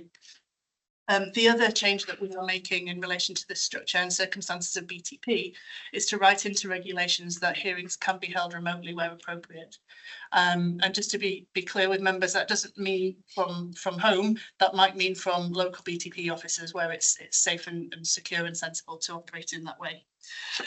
So I won't say anything further. I'm happy to take questions. Members are asked to approve in draft the regulations that are in the background pack. They are simultaneously with staff associations and the Department for Transport, and we commit to returning to the committees and the full authority where necessary should substantial changes happen. Thanks, Kate. Any questions or points for Kate? Brian? I suppose just a view from Lucy and Cog. Is there any? I don't mind covering that one off. So in my previous role, I was working before I headed up professionalism for the organisation. So I'm well versed with the changes which Home Office forces already have. So our team from professional standards, we're working very close with the authority. So we've got no issues of concern within here. It's very much a collective collegiate effort and will make a real difference. Abdul, then Andy, please. I think this was the same comment as I made the last time about significant changes or consequential outcomes. I think what we proposed the last time, if there was anything, our chair of people and culture can have a look and determine whether they're significant, consequential, and then alert the authority if we need to. Because we don't have a definition of what significant means, and what might be significant to me might not be significant to others. So I think having that safety net would be quite helpful. Andy? When we discussed this before, I was a bit concerned about the issue around reduction in rank because the equivalent sort of things in civvy life have not worked well in many cases that I've seen. But I've been reassured that it tends to be used rarely, and secondly, actually there is some guidance around it which probably protects you in most cases. So I ended up content, but it's we just seem to be falling in line. Just picking up Kate's point, I think again on the issue of remote hearings, I think it was said at some of the preliminary meetings that the kind of final knockings of a hearing and what would tend to be face to face, not over the line. So people aren't made redundant by email or whatever, or text message, those sorts of things. So I think that was the case, wasn't it? That it would be done properly at the end or whatever. That's right. There definitely will be considerations to take into account for sure. Right. Thank you. Nick? Well, as the safety net, I'd just like to echo what Stuart said. There's been tremendous collaboration between PSD and Kate and Susan, and the People and Culture Committee did go through this in some detail, and I would recommend that the authority can be satisfied it's had proper scrutiny. It allows the Chief Officer Group to maintain appropriate oversight of discipline in the force and take action where appropriate. So I think we should you know, let them do their job, having satisfied ourselves we've scrutinised the proposed changes. Can I just say, just for the record, I am not a fan of reduction in rank. I think where people are, you know, have behaved in a way that is unacceptable in the organisation, to think that you could still be an inspector reduced to a sergeant and still lead people. I struggle to really reconcile that. So I know this has been driven predominantly by other people, but I personally would not support reduction in rank. Anybody else? Intend to approve these proposed changes? Yep. Can I just confirm that does include the reduction in rank? Well, if you don't use it, the power is still there. But we will have to use it if the power is there. So I mean, I think it is, I think it's significant that Lucy just said that, because I did not think, if the Chief Constable doesn't support it being in the regulations, that is news to us. And it's not something that's come out through our discussions with. There's a lively debate about it. You? No, but I didn't know that you don't support this. So if you are saying you don't want it in the regulations, that is news, and we ought to consider that as we approve the rest of it. But going back to Ron's point, I mean, as you say, back to sergeant's a bad example, but if it was something, Sergeant to Constable, would there be a technicality, sergeant to constable? Precisely, sergeant. Something that wasn't, you know, that bad, could it be an option? And then maybe, as you said, Shall we park that aspect and invite the authority and force to discuss it and come to conclusion and bring it back? Yeah, I mean, maybe we should, I think Alistair will say we need to be clear what we're agreeing, but I would, I mean, I'm just trying this out, Lucy. I mean, essentially, if we ask the authority to agree it, but so, I mean, there's all the caveats that Abdul said anyway, look, we've got to come back with significant changes. Frankly, we could say we'll come back and clarify the position on reduction in rank. I mean, I ought to be candid with you, and then maybe with some Fed colleagues on the line, that there is considerable resistance to reduction in rank from the Fed on pension grounds. And we have committed to working through with Railpen exactly how the pension implications would work before it was implemented. So there's quite a lot to do on reduction in rank. I guess what I'm asking the authority is that, since this is what the Home Office has and has had for some time, it is the right direction of travel to try and implement it for ourselves. If something subsequently comes up that we can't do it, then. But isn't a better solution is actually we don't deal with this now and further discussions are had, because obviously there's a disagreement. I'm not going to get into the merits of them, but there's a disagreement. So in my view, you just park it, it goes back, and then it can come to the next full authority meeting in March.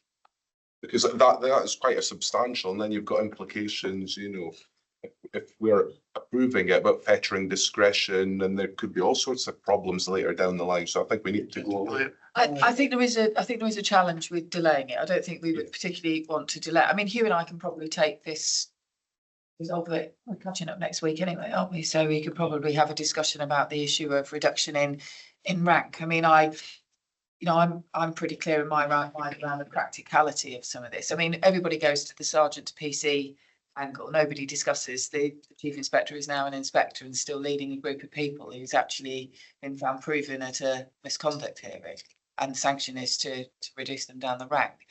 So I think we would prefer, Abdul, not to delay it significantly. But I mean, I would think a lot of this could be picked up.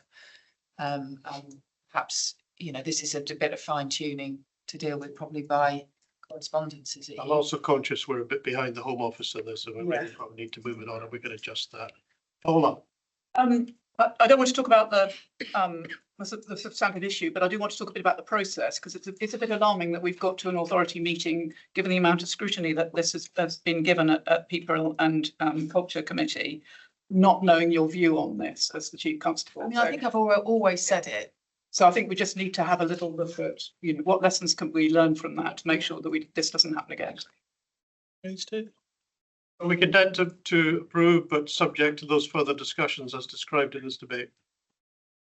Will it then be approved via correspondence as well, or just leave it at that? Well, in the sense that we're approving it with the exception of that point, presumably. I think my suggestion would be to use the chair of the People Committee as the fail-safe, as Abdul earlier said. So if the chair of the People Committee sees something significant coming out of this debate that he thinks needs to come back to the authority, we can do that. And if not, Nick? I understand completely where the Chief Constable's coming from. I've sat as legally qualified chair on numerous panels and seen reduction in rank very rarely, and the guidance is absolutely clear. You don't reduce somebody in rank for an offence that you'd have sacked a constable for. So I don't see having the power as necessarily a bad thing. So I understand why people don't like the idea of using it. I think the question we should be asking is not what the Chief Constable's view is, but will we lay ourselves open to questions we don't want from other people? Because I think what we've managed to do hitherto is mirror the Home Office where it's the right thing to do, be different where it's the right thing to do. And if the Chief Constable says the right thing to do is to be different on this regard, then we should seek to support that. I just wouldn't want to lay us wide open for external bodies who don't know the way this force works coming in saying you can't do that, therefore we're telling you to do it. That would be my advice. You intend to sort it out? Yeah, I'm happy with the authority approving that, absolutely, knowing you're especially interested in what goes on with the reduction in rank. To be fair, there may be some other points we need to come back to, well, because we have not been through the department yet. Okay. Right, thank you.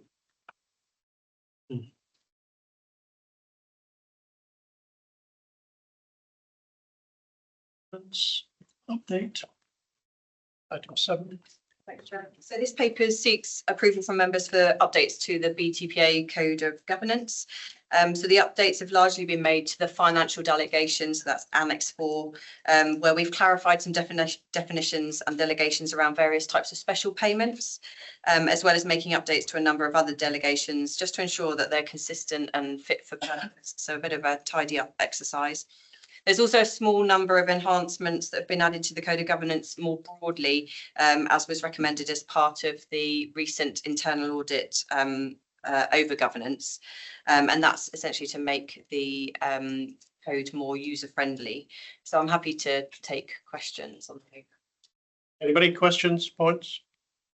It goes back to next point, doesn't it, around just giving people the ability they need to do the job. Intend to approve the changes? Thank you very much.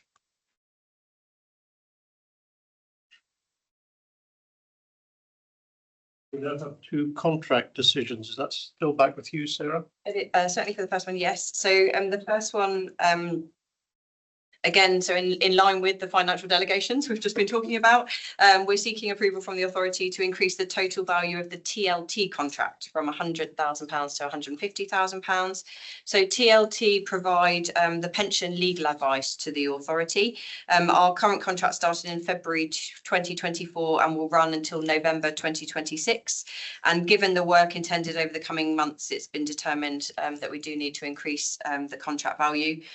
Members are also asked to note at this point that we do plan to begin the procurement process for a new contract early next year, and we will look to at the possibility of combining this legal advice provision with procurement for more general legal advice as we go through that. Any questions or points on that contract, Abdul? Are we calling off then off a framework for the TLT one when we procured it? So what I'm trying to get at is are the rates competitive insofar as what we procured? Yeah, we did go through a full tender process initially. Yeah, but I'm just wondering how that came about in terms, was it through, you know, CCS or whatnot? Because there's a difference between going out and then getting a price and then going out to frameworks where they've already been negotiated on an hourly rate. So I'm happy to take that away and come back. I guess that relates to how we procured the contract. It's quite a short award as well, 2 years, and then we're now procuring again because procurement's quite a lot of work. But I understand you're going to try and see about putting it in with another, because we did this legal services review, etc. What we were doing, does this all feed into it? This is a very small part of it. Like the authority's spend is tiny compared with the force, but we do want to stick to the same principles. But so this was procured properly. Like Sarah, I can't remember which framework we used. this is just an extension for the reasons said. But I see Trisha's got her hand up. I mean, to clarify, my understanding from the paper is this is more hours on an existing contract at existing rates. It's not changing the rates. And it's, which I think is fine. Okay, so it's not very much. So thank you. It's fine.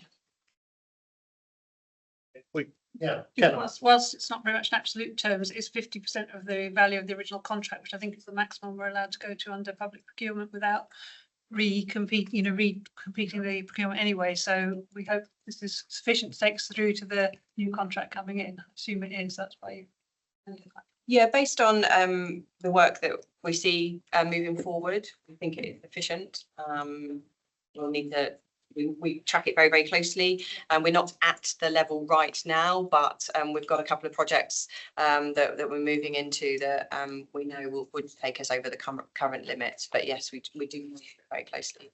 Dare I say it, reduction in rank for pension demotions is one thing.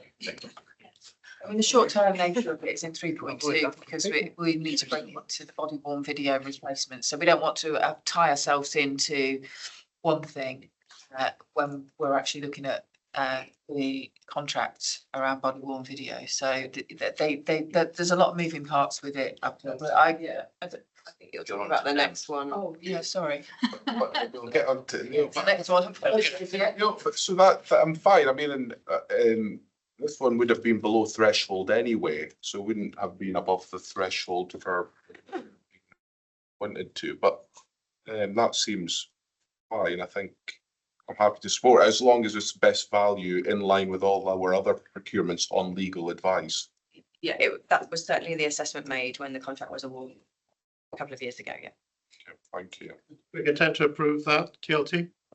Yes. Yes, thank you. Dems?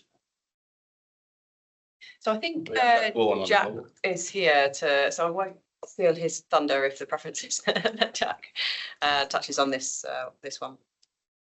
Yep, good afternoon, everybody. So I'm representing on behalf of Caroline Sparks, Head of Digital and Technology, bringing to you the DEMS Contract Award for endorsement. I'll start off by outlining what DEMS is, which is a digital evidence management system.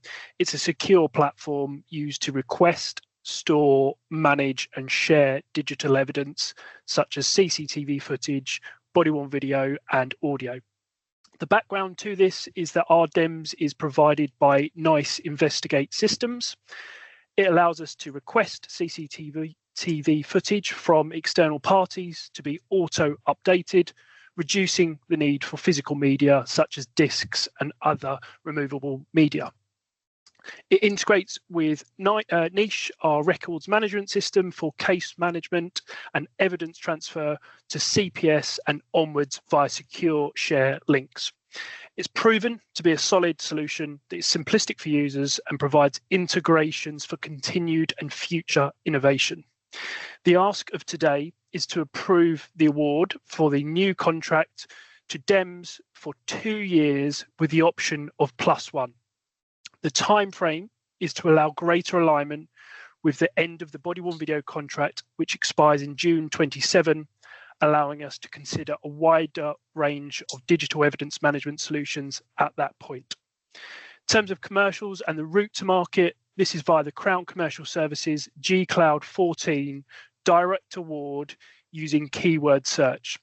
The only one single supplier to meet BTP's requirements is NICE Investigate Systems, therefore hopefully making this a simple and straightforward award. In terms of costs, there are 2 types, so bear with me here. One is the product itself, 2 is the storage. In terms of the product itself, it's an annual 541,000. That totals to 1.623 over the 3 years.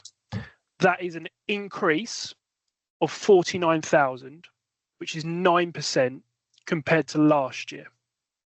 However, in terms of the cost of storage, which we base on predictions, which are assessed quarterly, this is significantly reduced down in year 1 to 124,000 from 279,000. That is therefore a 154,000 saving in year 1 due to our increased of usage of smarter storage management. And what we mean by smarter storage management is cold, closed cases will now be moved from hot storage, which is available all the time, anywhere on DEMS, into a now colder area, which takes longer to retrieve, such as available within a 24-hour period timeline. So it's moved away into a colder area for a retention period, which would just takes us longer to get to, but it is for closed older cases.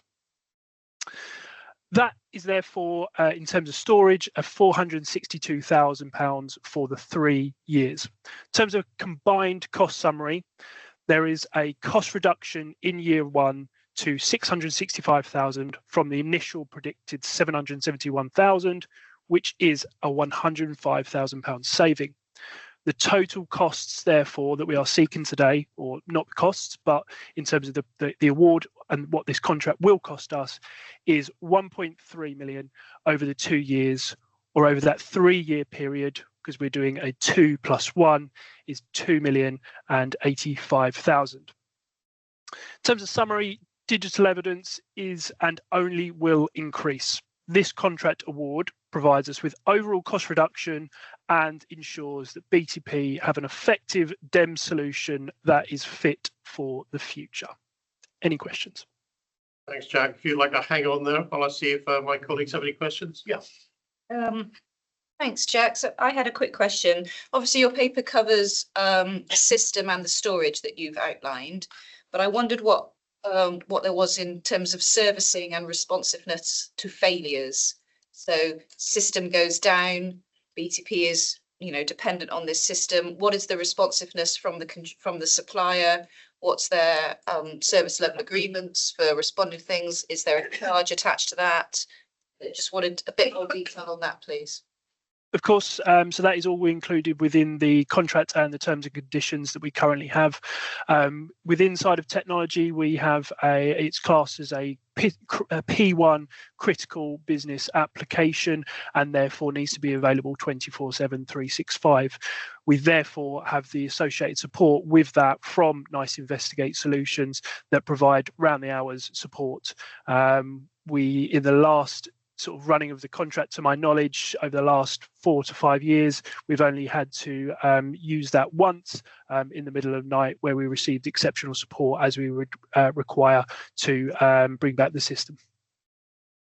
Thank you. Abdul, and then Brian. I think the only question I have, and I'm generally supportive, was following engagement with both suppliers. There was only one supplier that fulfilled BTP's requirements. I take it we have a full audit trail in case there is a procurement challenge on that basis, and that is something that we can fully withstand if need be in core. And I take the answer to be yes. Okay, excellent. Indeed, it's also recorded within the procurement strategy, which is one of the appendix documents to the blue folder that's submitted to this board today, covering the exact keywording that was used to retrieve and therefore land at the requirements of there only being a single supplier suitable for the award. As long as we've not narrowed the requirements to no, and that's fine. Excellent. Thank you, Jack. Brian. Yeah, and it is a very similar point to Abdul. It's never good to be in a situation where there's one person, particularly if they know that, because that can cost us. But I think you've explained that there's not really a lot the force can do about the situation that's presented. I guess it's just, keeping that ongoing, and if new suppliers enter the arena for future procurements and stuff, that's always helpful if somebody knows they're against someone. And we did have a chat, didn't we, in FLP around, if there are stuff we can join up. Sounds like there's an element of that from what you're saying already happening. But yeah, this is, to use Nick's often thing, all this sort of stuff feels like good examples where maybe if we join up with other forces, it's bigger buying power and we might get a better price. But I get that difficult situation with a single tender. Can I just come back on that point? I think we've got to be really careful here, because Ian and Charlie would both probably come in. I think it's helpful to say, before we even move to a position of collaborating with anyone else, we actually want to get the information that's coming in from the railway in a better space. I've probably asked Charlie and Ian to just reflect on a couple of recent experiences, just to give you, how difficult the context is for us. trying to retrieve this critical evidence? I mean, firstly, it's great for us, Chair, that we have a capability. We have explored other suppliers in the past, which are cost prohibitive. So this provides us the sort of sweet spot in terms of functionality versus cost. In terms of the reality, it does take some operators a month. So we are dependent on what we are able to access. And some quite significant incidents where, in terms of accessing CCTV, requires a supplier or a manager to come out from a location. Sometimes that can take hours for critical incidents, and fatality of a very small child earlier in the year is a case in point. And some are still using analog technology, DDs. You know, there is definitely work to do, I think, across industry and with industry, so that we have a more homogeneous system that enables us to access that material, but also to share material with operators. Anything else? Yeah, and this system is superb, and a lot of the TOCs are now using that, and we're able to get that information from some of them really quickly, or as Charlie says, a delay and then it's uploaded. A lot of our challenges is getting every TOC into that digital space. So there's one TOC, for example, gives us about 150 discs every 10 days. So that's burnt off manually by the TOC, which probably that's 2 FTE. I spoke to the MD and said, you're spending a lot of money yourselves here. But then, of course, we have to send a PC to pick that up. They all have to be individually exhibited. I was at a South London police station the other day, and his PC had spent the whole day doing that, and had come in with a big bag for life of 150 discs. So we need to really work on getting the railway industry, parts of the railway industry are 20 to 30 years behind with technology. So this is brilliant, really good. But to get the most efficiency out, we are working to try and level up the technology in industry. And I think, we should be passing that feedback loud and clear to DFT for the DFTO side. You get that into TfL concessions, where it's almost mandated that system and it works and all that, because it sounds like what you're doing is almost subsidising when you put this in to a degree. Train companies, they're not having to pay for it. So there's all sorts of questions that come out of that. Then Emma, please. Thank you. Yeah, Jack, the cost savings that you've secured are effectively due to us changing our operating requirements for storage. So that's, I think, we've initiated rather than the supplier. So how have you decided that 9% is an appropriate uplift in the cost of the system? I do note that it's flat over the 3 years, so I think that's a good result. But how have you assured yourself that 9% is value for money? Yeah, so there's engagement that happened with the supplier. Obviously, there's a very lengthy documentation within the case that's been brought forward to today that's actually from the supplier, which also shows the amount of time and work and effort that they've put in around the cost reduction for the storage as well. So whilst yes, lovely, I would very much take credit for me and my teams that have been around this. There's also an awful lot that's been done from the supplier to help initiate this strategy approach. In terms of the value for money, in terms of the product itself, obviously there are improvements that are being made to the product, future innovations, future APIs and integrations with other systems that I've spoken about today, such as Niche, and there are future analytical advancements coming to the system as well. So I think this is a kind of known and perhaps predicted enhancement to the capability that's being provided to warrant that cost increase. Okay, that helps. Thank you very much. Emma? My question's around the storage piece. So in the paper you say that they're estimated storage costs based on historic data, but we've already said that the amount of evidence being gathered is increasing and increasing. How comfortable are we that actually storage is going to be affordable over the course of this 3-year life cycle? They don't appear to be enormous numbers, but if we only have one supplier we can use and they increase exponentially, then this could become very expensive. Yeah, so there's a very attached to the again the blue folder that's being presented today. There's 40. I'm not expecting anyone to have gone into this level of detail, but there's 14 slides from the supplier in conjunction with BTP that goes into how the analysis has been conducted to provide that. As I mentioned, that is then reviewed on a quarterly basis to see if we're in line with our trajectory or not. Or what needs to be done to make sure we're in line with it. It's done on best estimations using analysis. So I think from what we've seen and used over the system, I think we can rest and be assured that it's a fairly good assumption that we're applying to it. Super. Thank you. Any other points or questions? Andy? Given that in the world of software, hardware and technology generally, we usually see costs going up, almost without exception. This is an outstanding piece of work, and Jack's been able to answer every question that's been posed this morning. I mean, we've got a very strong technology team here. And this isn't the first time they've come up with this, but, I'd take my hat off to you. I mean, it's tremendous, great savings. And, that's what we've been looking at and talking earlier. This is real efficiency. But, and if we're using suppliers to come up with ideas for us, that's even better. So well done, mate, I would say. And congratulations to you and Carolyn and the rest of the team. Any other questions or points? To approve the contract proposal. Yeah. Jack, many thanks to you and your colleagues for a good bit of work. Well done. Thank you. Appreciated. Thank you. Board development plan. Alistair? Thank you, Chair. I'll take questions.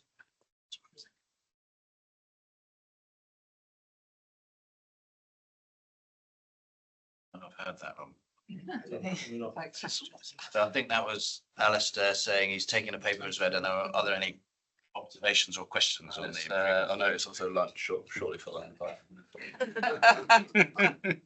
Half on your welfare. My question was because we've got to get an external person in next year, haven't we? For the board effectiveness review or an external organisation. Have you given any thought to that? So had some early conversations with GIAA for assistance in that regard, but nothing concrete as yet. Anybody else, any questions or points? We content to note. I'm conscious of standing between you and lunch, so I'm very frightened. Okay, thank you very much, Alistair. I think now. Okay, thank you very much. So my report, as usual, brings to the attention of members of the authority items that I believe that you would want to note. I'm going to really probably just focus on the significant events that we've had and take the paper as read, and you can ask me any questions on anything else. But it's fair to say since the last update in October, the force has continued to respond to a high volume of significant incidents. And of course, of particular note was the mass stabbing on the 1st of November in Huntingdon, which required a swift, decisive and highly professional response from all involved. And emergency services of particular note were on scene within 8 minutes of the first 999 call, working together to neutralise the threat and support casualties. The incident was exceptionally demanding for those who were first on scene, and I'm deeply proud of how our teams came together alongside seamless joint working with Cambridgeshire Police, East of England Ambulance Service, East of England Fire and Rescue and Counter-Terrorism Policing. I really do think it showed, in a way, collaboration, joint working at its absolute best on a global stage. The investigation has been led by our major serious organised crime team, and I am deeply impressed with the investigation team's determination. As you can imagine, thousands of statements and hours and days and weeks of digital footage that needs to be worked through.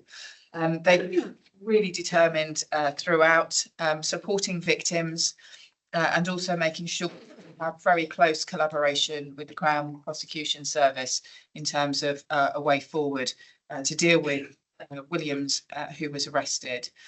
I mean, I do need to make the point that incidents of this nature are rare, but they do underscore the importance of our training, preparedness and availability. And again, from my perspective, as I mentioned earlier in the meeting, integrated security for me is absolutely vital for the future. Obviously, that followed then we had the derailed train near Shap. All in, was this week one and a half for Stuart. But again, the challenges with that one, it occurred in a very remote location, which absolutely complicated the emergency response. But again, I think all passengers were safely evacuated and RABE subsequently took over the scene. So again, some further good work there.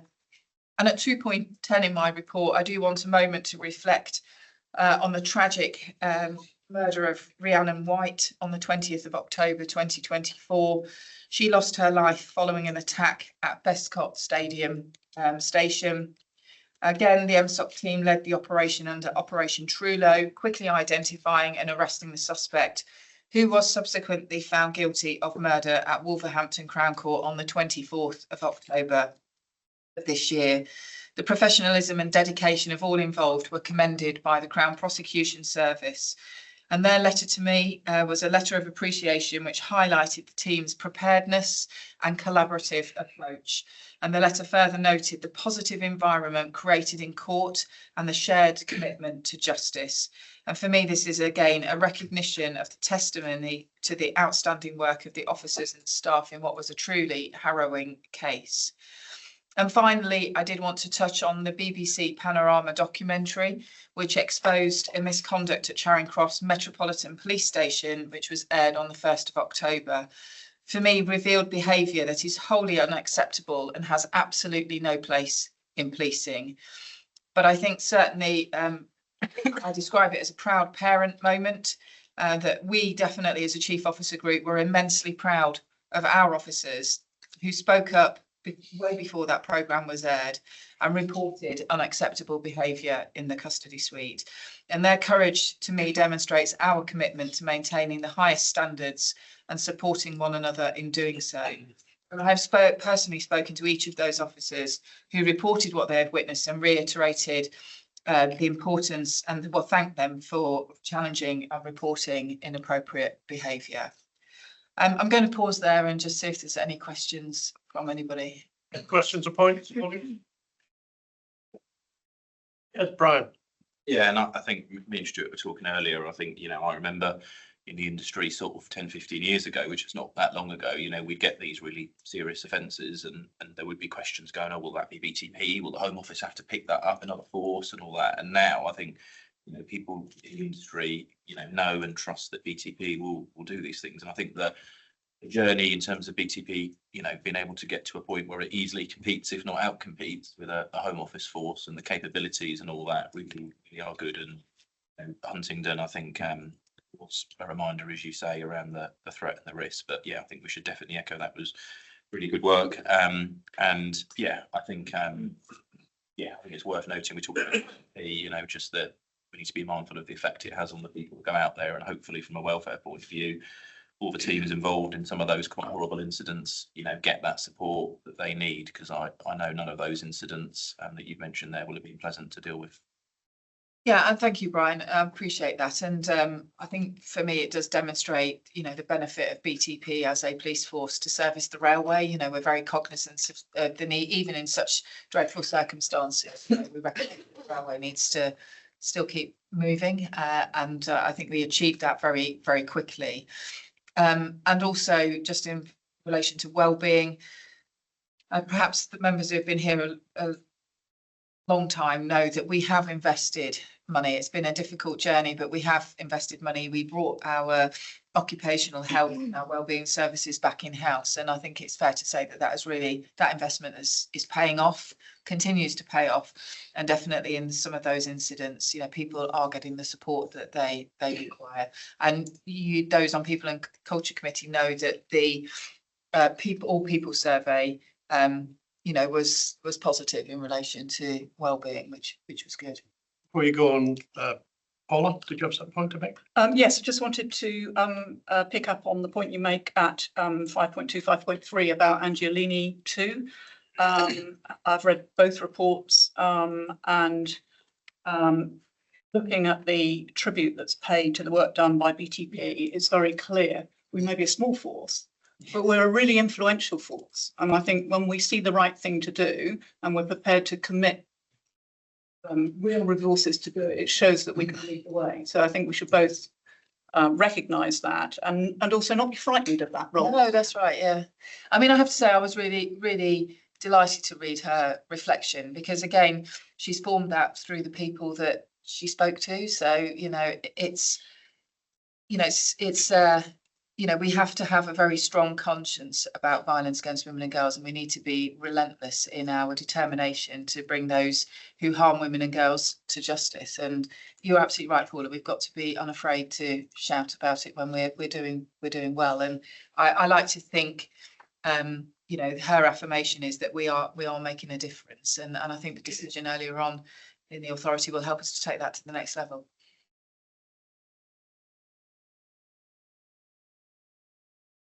I just had a couple.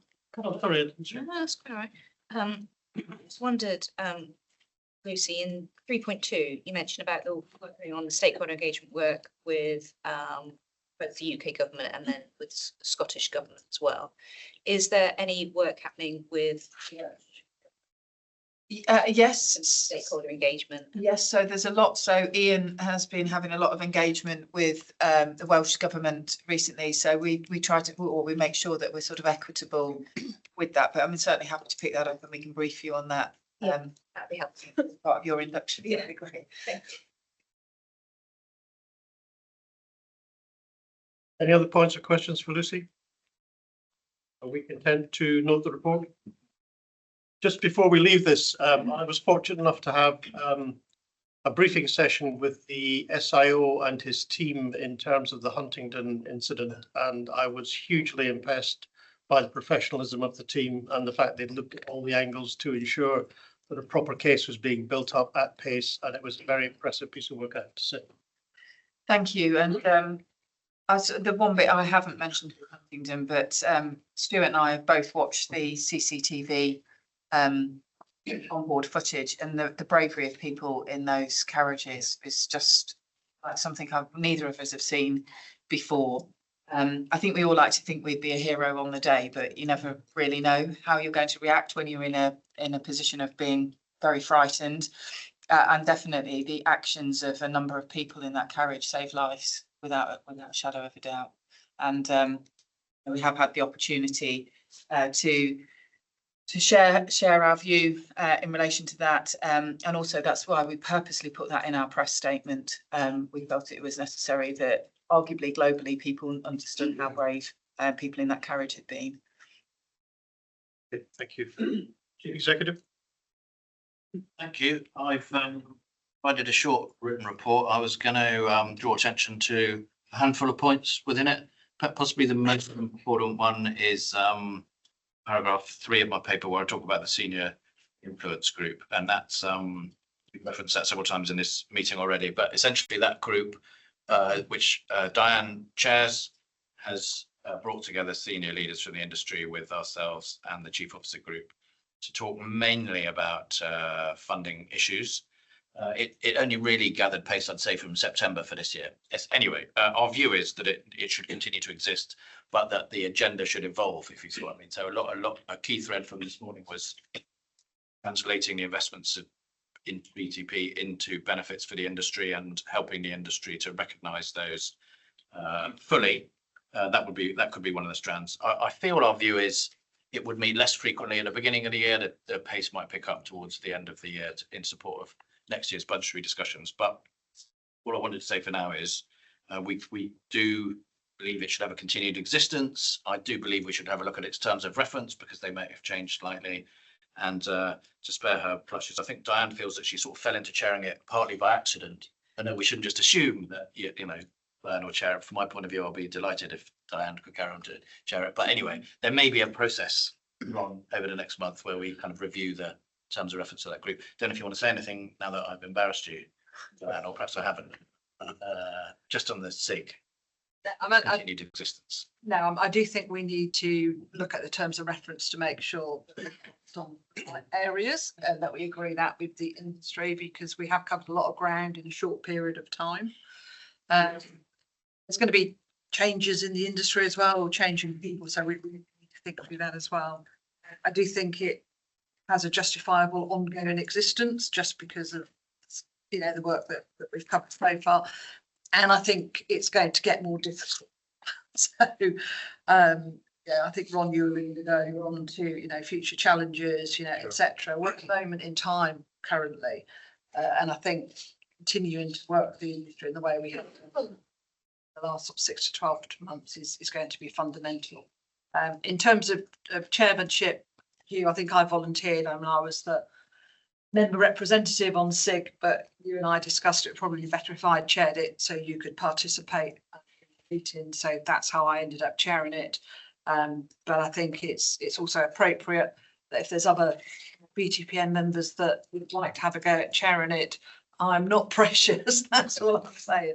So I think we just have to kind of, think about it, moving forwards. And indeed, if we're recruiting some new members with industry kind of, then they too may also be suitable. Okay. I'll try and move on to my other points. Well, I mean, we did talk about live facial recognition in the meeting already. I've advertised here. I think we advertised this breakfast briefing more than we normally do most, but there's a breakfast briefing, I think next Friday, week on Friday, on live facial recognition for members. I would say for this, and without sort of trying to be too cheeky to extemporise, that I feel this is an area where the executive has possibly not been all over it as much as we could have been in support of members. Because there's been an awful lot of activity within the force over a period of time, and just judging from being a resident of Merton in London and going to community meetings, there is a massive public conversation about the use of LFR as it's rolled out in London. And we have not been having that conversation as an authority. So even though there has been a great deal of work going on in the force. So anyway, that's enough of a plug, I think, for next Friday, where colleagues from the force can explain to members and answer questions about how far we have got. And that was my second point. Third point, which I think you will be less interested in, is paragraph 6, the framework document. This is the grand title. It formalises the relationship between British Transport Police Authority and the Department for Transport. We are updating that, and in fact, I'm encouraged, I think, by my colleagues in the department to send it back to them this week so they can send it to the Treasury. I don't think we're making significant changes, but I feel like it's really important because it's a governance document for you. So I'm just letting you know that we're doing that. Anybody who wants to see it can ask to see it. I will take a view about the easiest way of showing it to members, because I do think it might take the Treasury a while to get around to looking at it. But for us, it's quite a fundamentally important piece of work. So I wanted to mention it. It's all about just being more pragmatic and easy to operate. Those are the changes that I want to achieve. Can I just come in on that, Ron, if I may? Just an observation that when I started on the authority in 2022, we did have a regular attendee from the department. It was called Oliver. Yeah. And he not only attended, he not only lurked in the background, but he actually did contribute and was available to take questions. And I'm conscious of the fact that maybe that isn't as active now as it was then. And it's just an observation, and I found it quite helpful then that he was our hotline. Well, it will be. At the authority meeting. There is a lurker online, but they do change. But there are personnel changes. But So I'd encourage them to perhaps move forward and not be so shy. Well, this is a conversation that we have and we could have, Ron. So there's always been an observer from the department, and we would encourage kind of consistency and overtness in that where possible. But there is a question about the extent to which they're contributing to the meeting, which we can address via this framework document, because there are arguments for and against. They sponsor us. You're the arm's length body. You're independent. You're taking your decisions. Of course, when we have financial decisions, it's really quite odd sometimes to be having them in front of the department without then commenting. On the other hand, they are not a member of the authority. So there's pros and cons. And I do, because we come back to that same point about every 6 months, it may be we ought to clarify the expectations on both sides. We certainly have authority, departmental representatives watching over us at these meetings. You're absolutely right. And I think the opportunity for asking questions, particularly in this fast developing situation over the next year, I think there'll be more opportunities, more requirement for that. So I agree with you on that. Yeah, well, it could be, thanks, Stuart, that fits in a framework document. But the last little section of comments I wanted to make was about regulations. And again,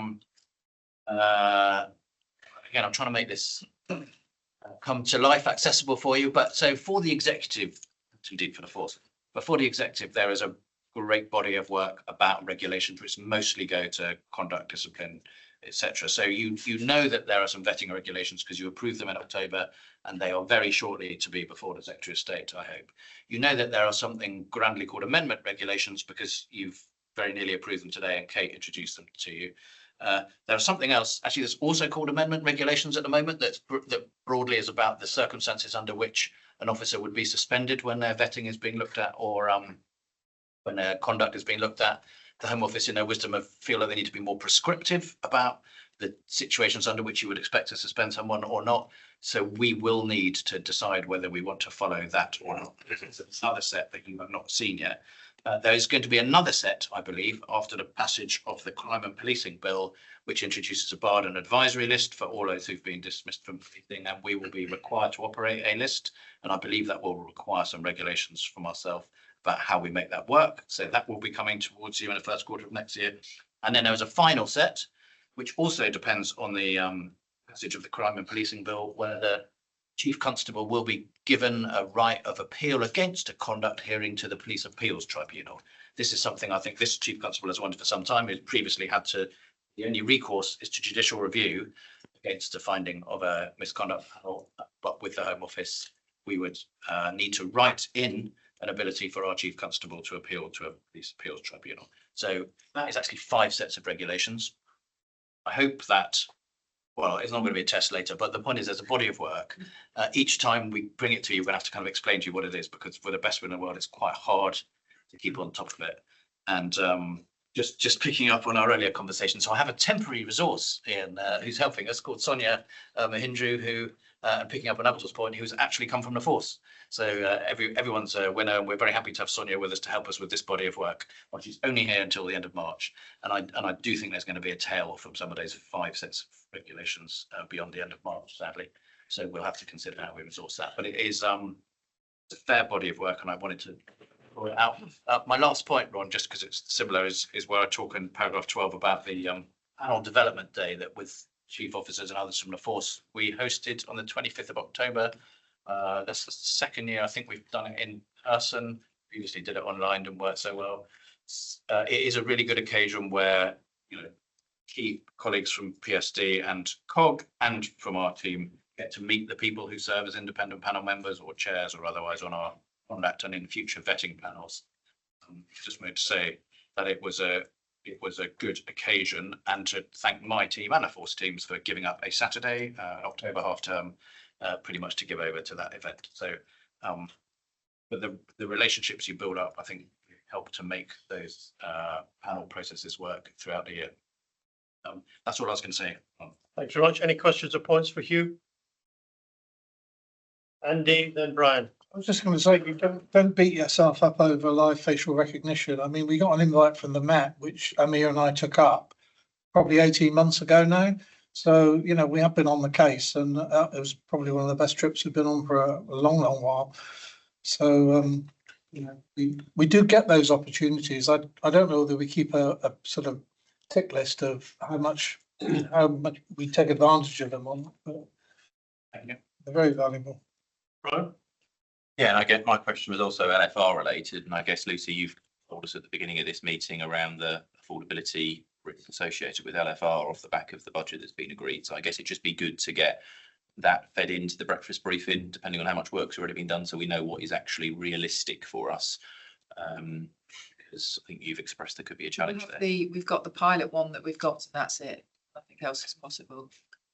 We should just bear that in mind ahead of any breakfast briefing and make sure we manage expectations around that. Yeah, because obviously we wanted to try and make sure that we didn't have a disproportionate focus on London, but I mean, it is as brutal as that, Brian. You know, we've got what we've got and nothing more. Anything else? I ask you that the draft of the framework document be put on BI for members, please.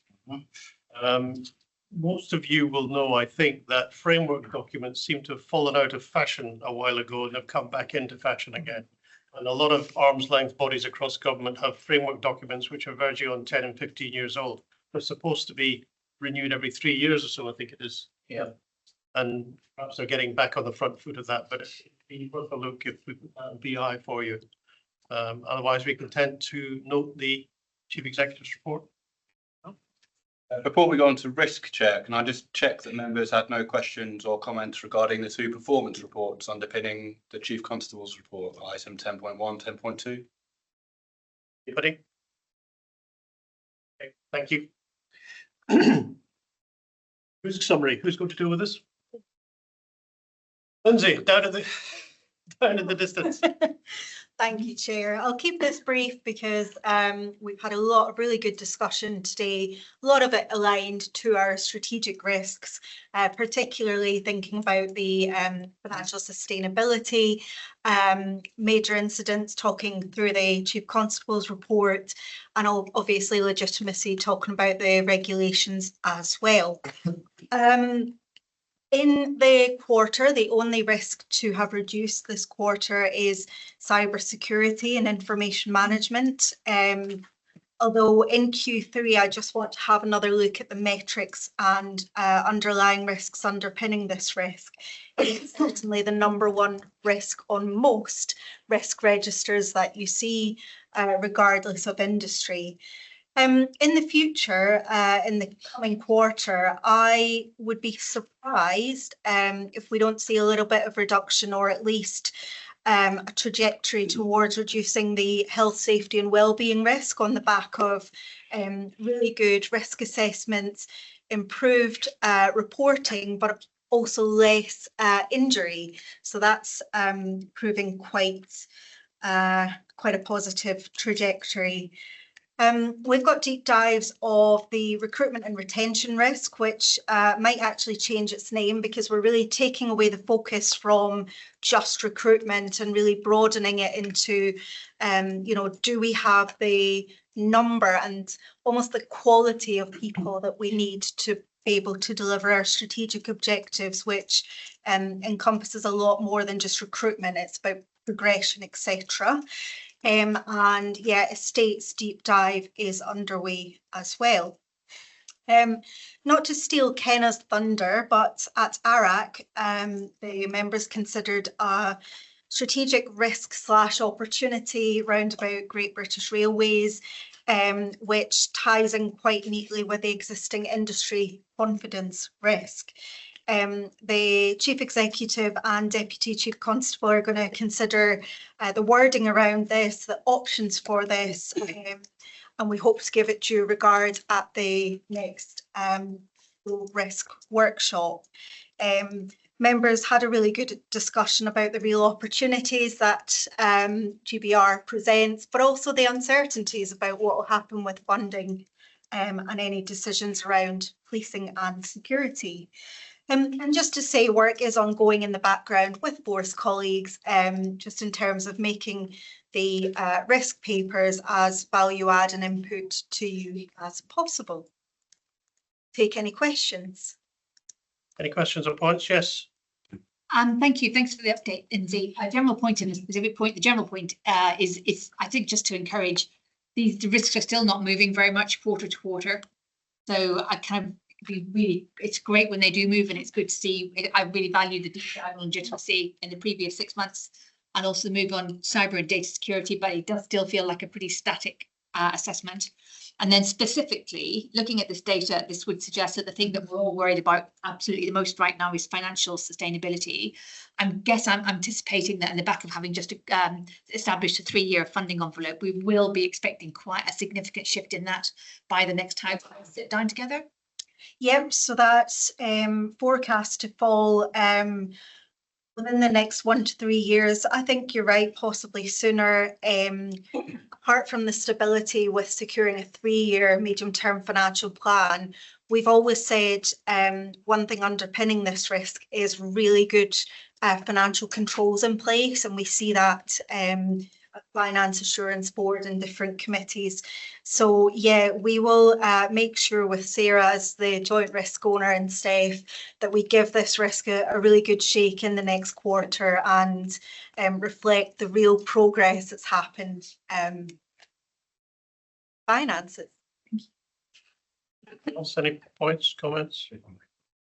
So just if I just building on that point there, so I will be chairing my first ARIC next week, which Sean's kindly been managing in between substantive deputies. I definitely think that so these risks will be there for review, and I think the deep dive is one thing, like Lindsay's articulated, but I think there are plenty of things that can be done that can get some of this changed. And we had a good conversation at ARAC, because certainly the members that were present, I look at the group, the pack, you know, everything is a cautious risk appetite, which instinctively causes me a bit of alarm when we're trying to be ambitious and bold. So that's something which we collectively agreed we'll need to look at as well, but that will work its way through them.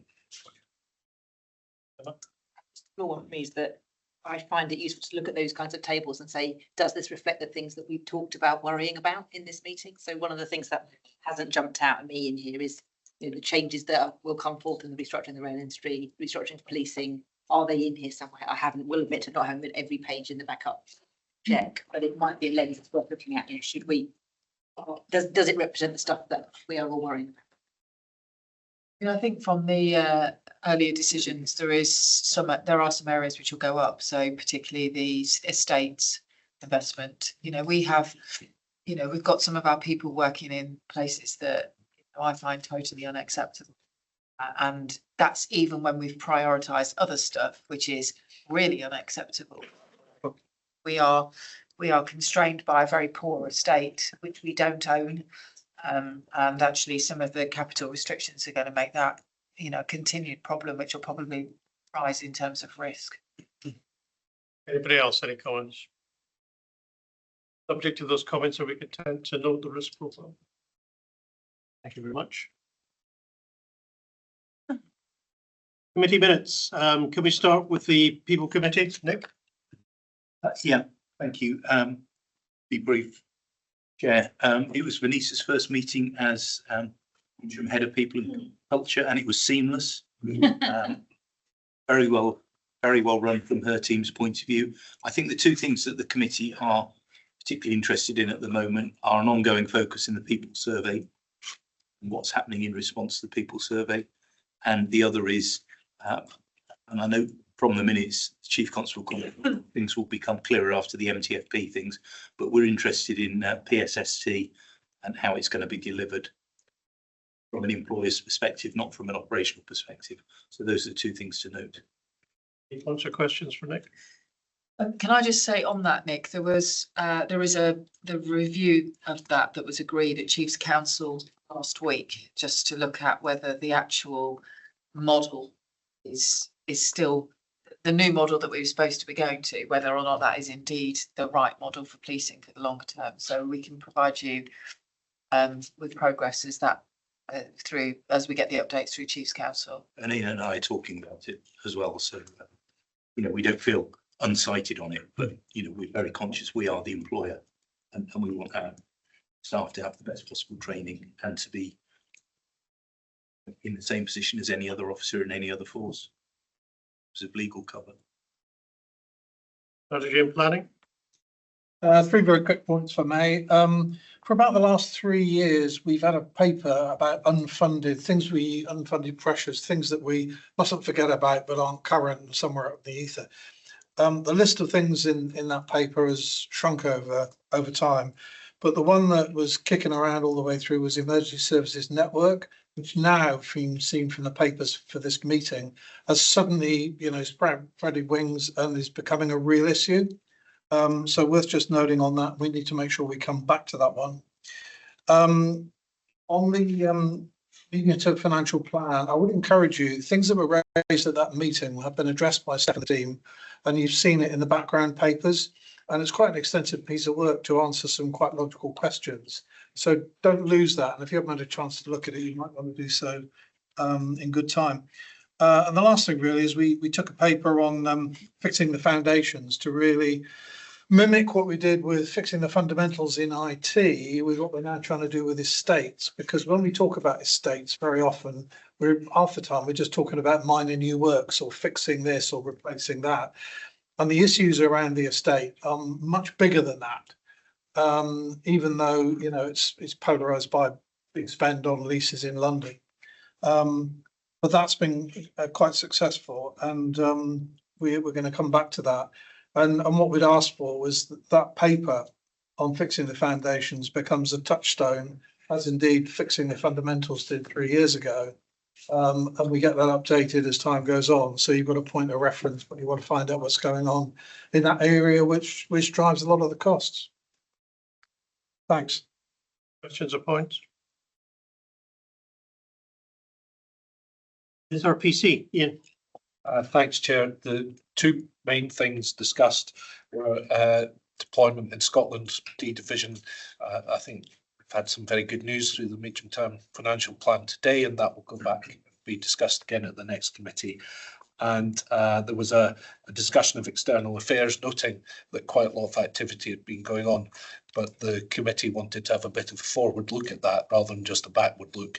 And I'm pleased to hear that we're in quite an advanced stage of recruitment of a post to support external affairs in Scotland. Anyone with questions or points on Scotland? Okay, thanks, Ian. Audit and risk, Kenna. Yes, thank you.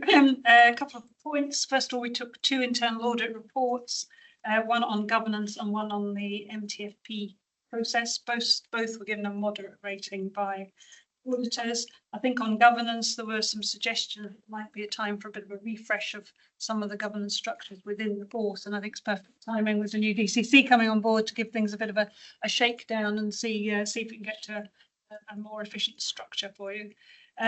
Secondly, we're in planning now for the audit plan for next year. We have a budget of eight internal audits. These are precious tools. We should spend them wisely. GIA are consulting at the moment with the authorities to what we might use those audits on. If anyone has any strong views and you're not a consultee, please comments in either through the executive or me. We've got till early next year before we have time. Thirdly, we noted that there have been some changes in counter fraud governance as a fallout from the establishment reset, and I think we're looking for some assurance that the changes that have been made will still allow us to have an effective counter fraud system in place. And again, the DCC is actively looking at that. And finally, just for noting, we have an upcoming inspection by HMIC on the integrity of crime reporting, and there's a big push internally to make sure we are as good as we possibly can be. We're already very good. There's a couple of weaker areas, and again, DCC has got some actions in place to try and make sure we're really great by the time we have the audit. Thanks. Any questions, points from Kenna? Finance, Legitimacy and Performance Committee. Yeah, thanks, Ron. So I think it was Stuart's first FLP, and I think we had some good conversations.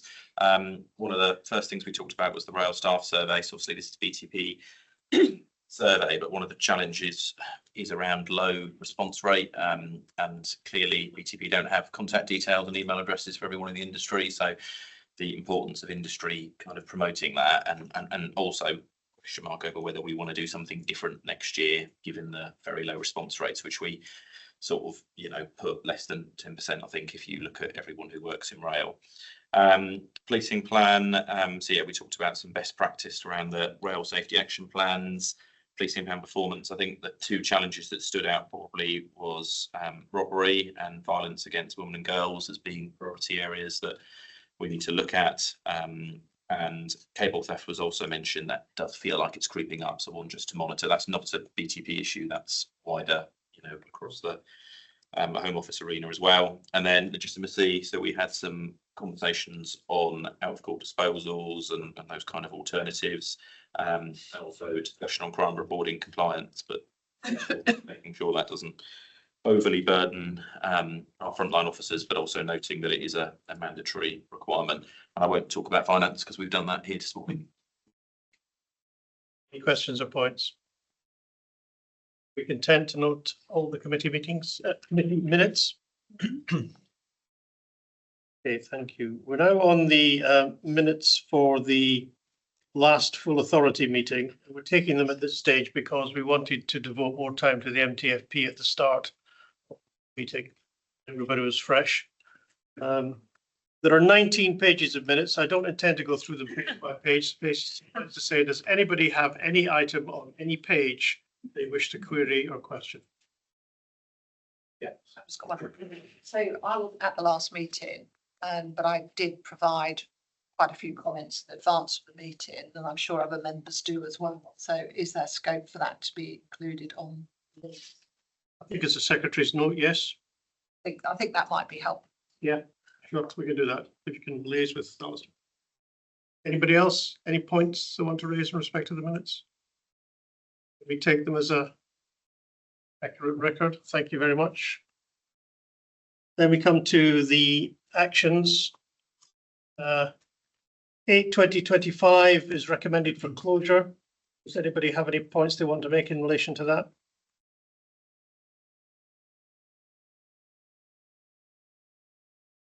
9/25 is a response to the Secretary of State's direction letter to me earlier this year.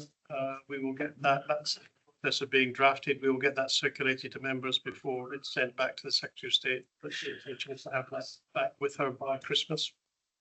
And perhaps I'll get a reply by next July. I don't know. Depends on how these things go. So that is in progress. 10/25. Vetting regulations, anything further? Well, we haven't got them back from the department, so. Just on that, just so members are aware, Mr. Stewart, how many people is it who are on? So we have 4 officers and 1 member of staff on, in essence, a vetting leave, which has no statutory basis at this point. And that's full pay, pending the regulations coming in for us to work through as to whether they will or won't be able to vetting. I mean, anything that can be done to speed that up would be. Yeah. Yeah. And 11/25, we've dealt with the framework document, and I have asked that a copy of the draft be put on BI for members' perusal. Exciting document, it is true. That brings us to any other business. Does any member have any other business they wish to raise? I think I'll go after you. Yeah, I've got something to raise there. How long you got? Okay. This meeting today is the last meeting of 2 of our colleagues who will be leaving us at the end of February next year. Both Emir and Stuart are leaving us at the end of February. I think your term ends. But I just want to say on behalf of my colleagues and myself, thank you very much for all the inputs you have made over the last 4 years as members of the authority. One of the things about this authority is we have a lot of members who know their own minds, and that's a good thing in terms of debate because we normally come to a good outcome. And in particular, I'm indebted to you both for your inputs over the last 4 years. And I know that your outstanding records of public service do not end here, that I know that here has other public roles. And of course, Stuart, as a working peer in the House of Lords, can continue to, I think you can continue to create mischief until you're about 90 or something, kind of, at least, whatever the rules are. But either way, I want to thank you both for your input, and you will be missed on the authority. So thank you very much. Thank you.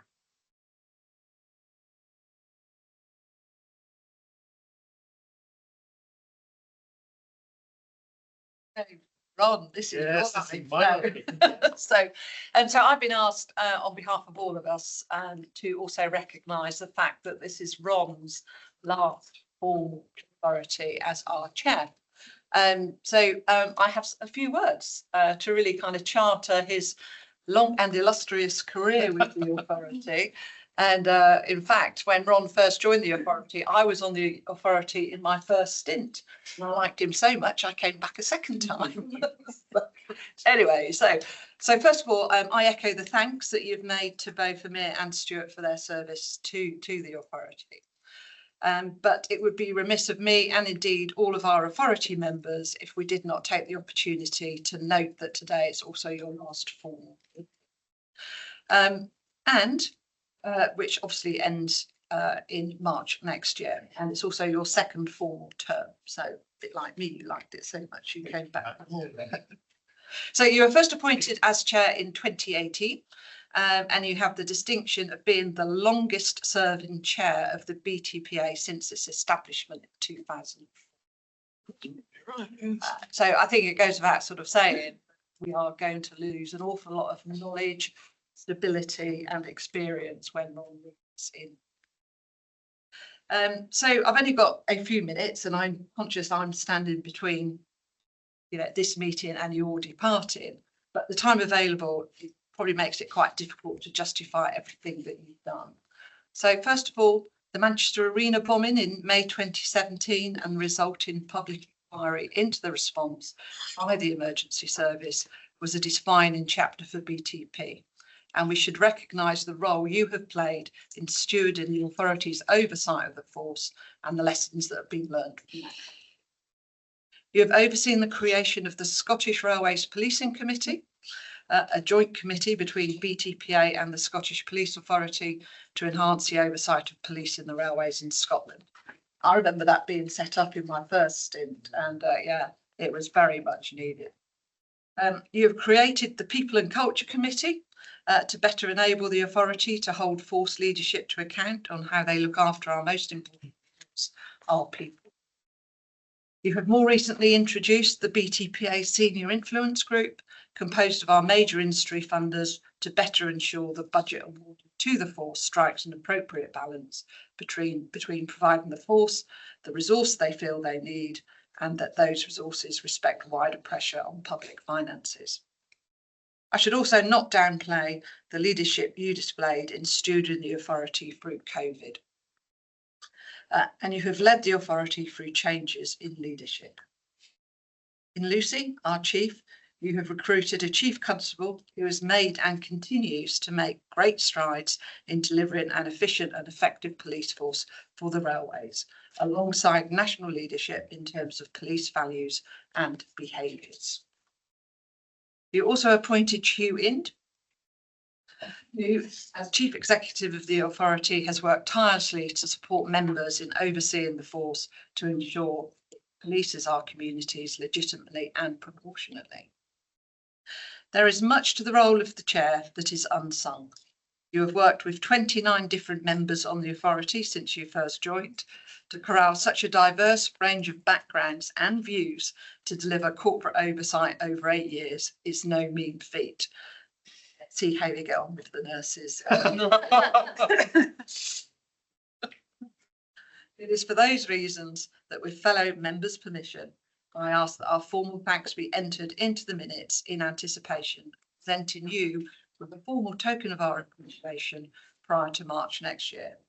I would like to propose, at the very least, BTPA gratefully recognises the services of Ron Barclay-Smith, who, as chair of the British Transport Police Authority, has for the past 8 years been instrumental in ensuring the British Transport Police deliver an efficient and effective rail policing service across Great Britain.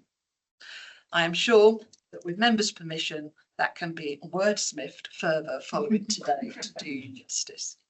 Ron, thank you and best wishes as you go on to focus on your role as chair of the Nursing and Midwifery Council.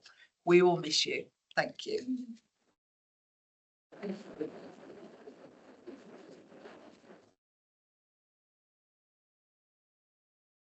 You'll just indulge me. I would like to just say something on behalf of the force as well. And you know, we've got 4,800 people who I know that you've deeply cared about, certainly in the time that I've been here.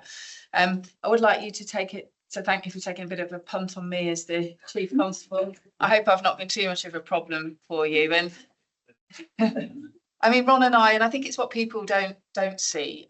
We have some really good spirited debates, and I have genuinely learned a lot from Ron in my time that we've been working together. You know, you're really very calm influence on the force, and we should never underestimate how important that is. And also, you stay in your lane very well.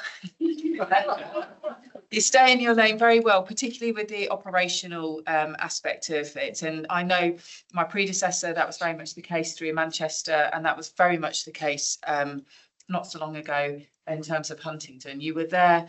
And I knew that you were there if we needed your support, and I've always put calls in, and you've helped me out with various different pieces, which is really, really important. It was difficult to know what to give you as a present from us as a force. I mean, lots of suggestions, some of those not acceptable, but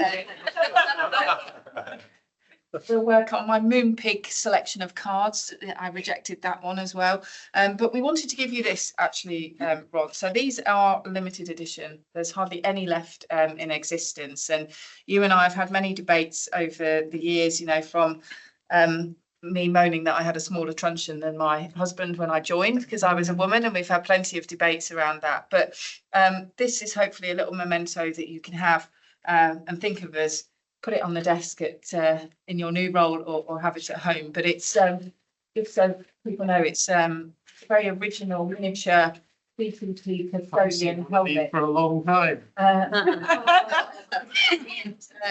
They've been sort of handmade by Christie's of London, and as I say, they are a limited edition. You can probably get a bit of value from it on eBay, but I know you'll think of me every time that you look at the hat. So on behalf of everybody, I know you really care about the passengers on the railway. You really care about a safe environment, and you care about the people in BTP. And I think that's come out through your leadership. So thank you very much. Thank you. Thank you very much.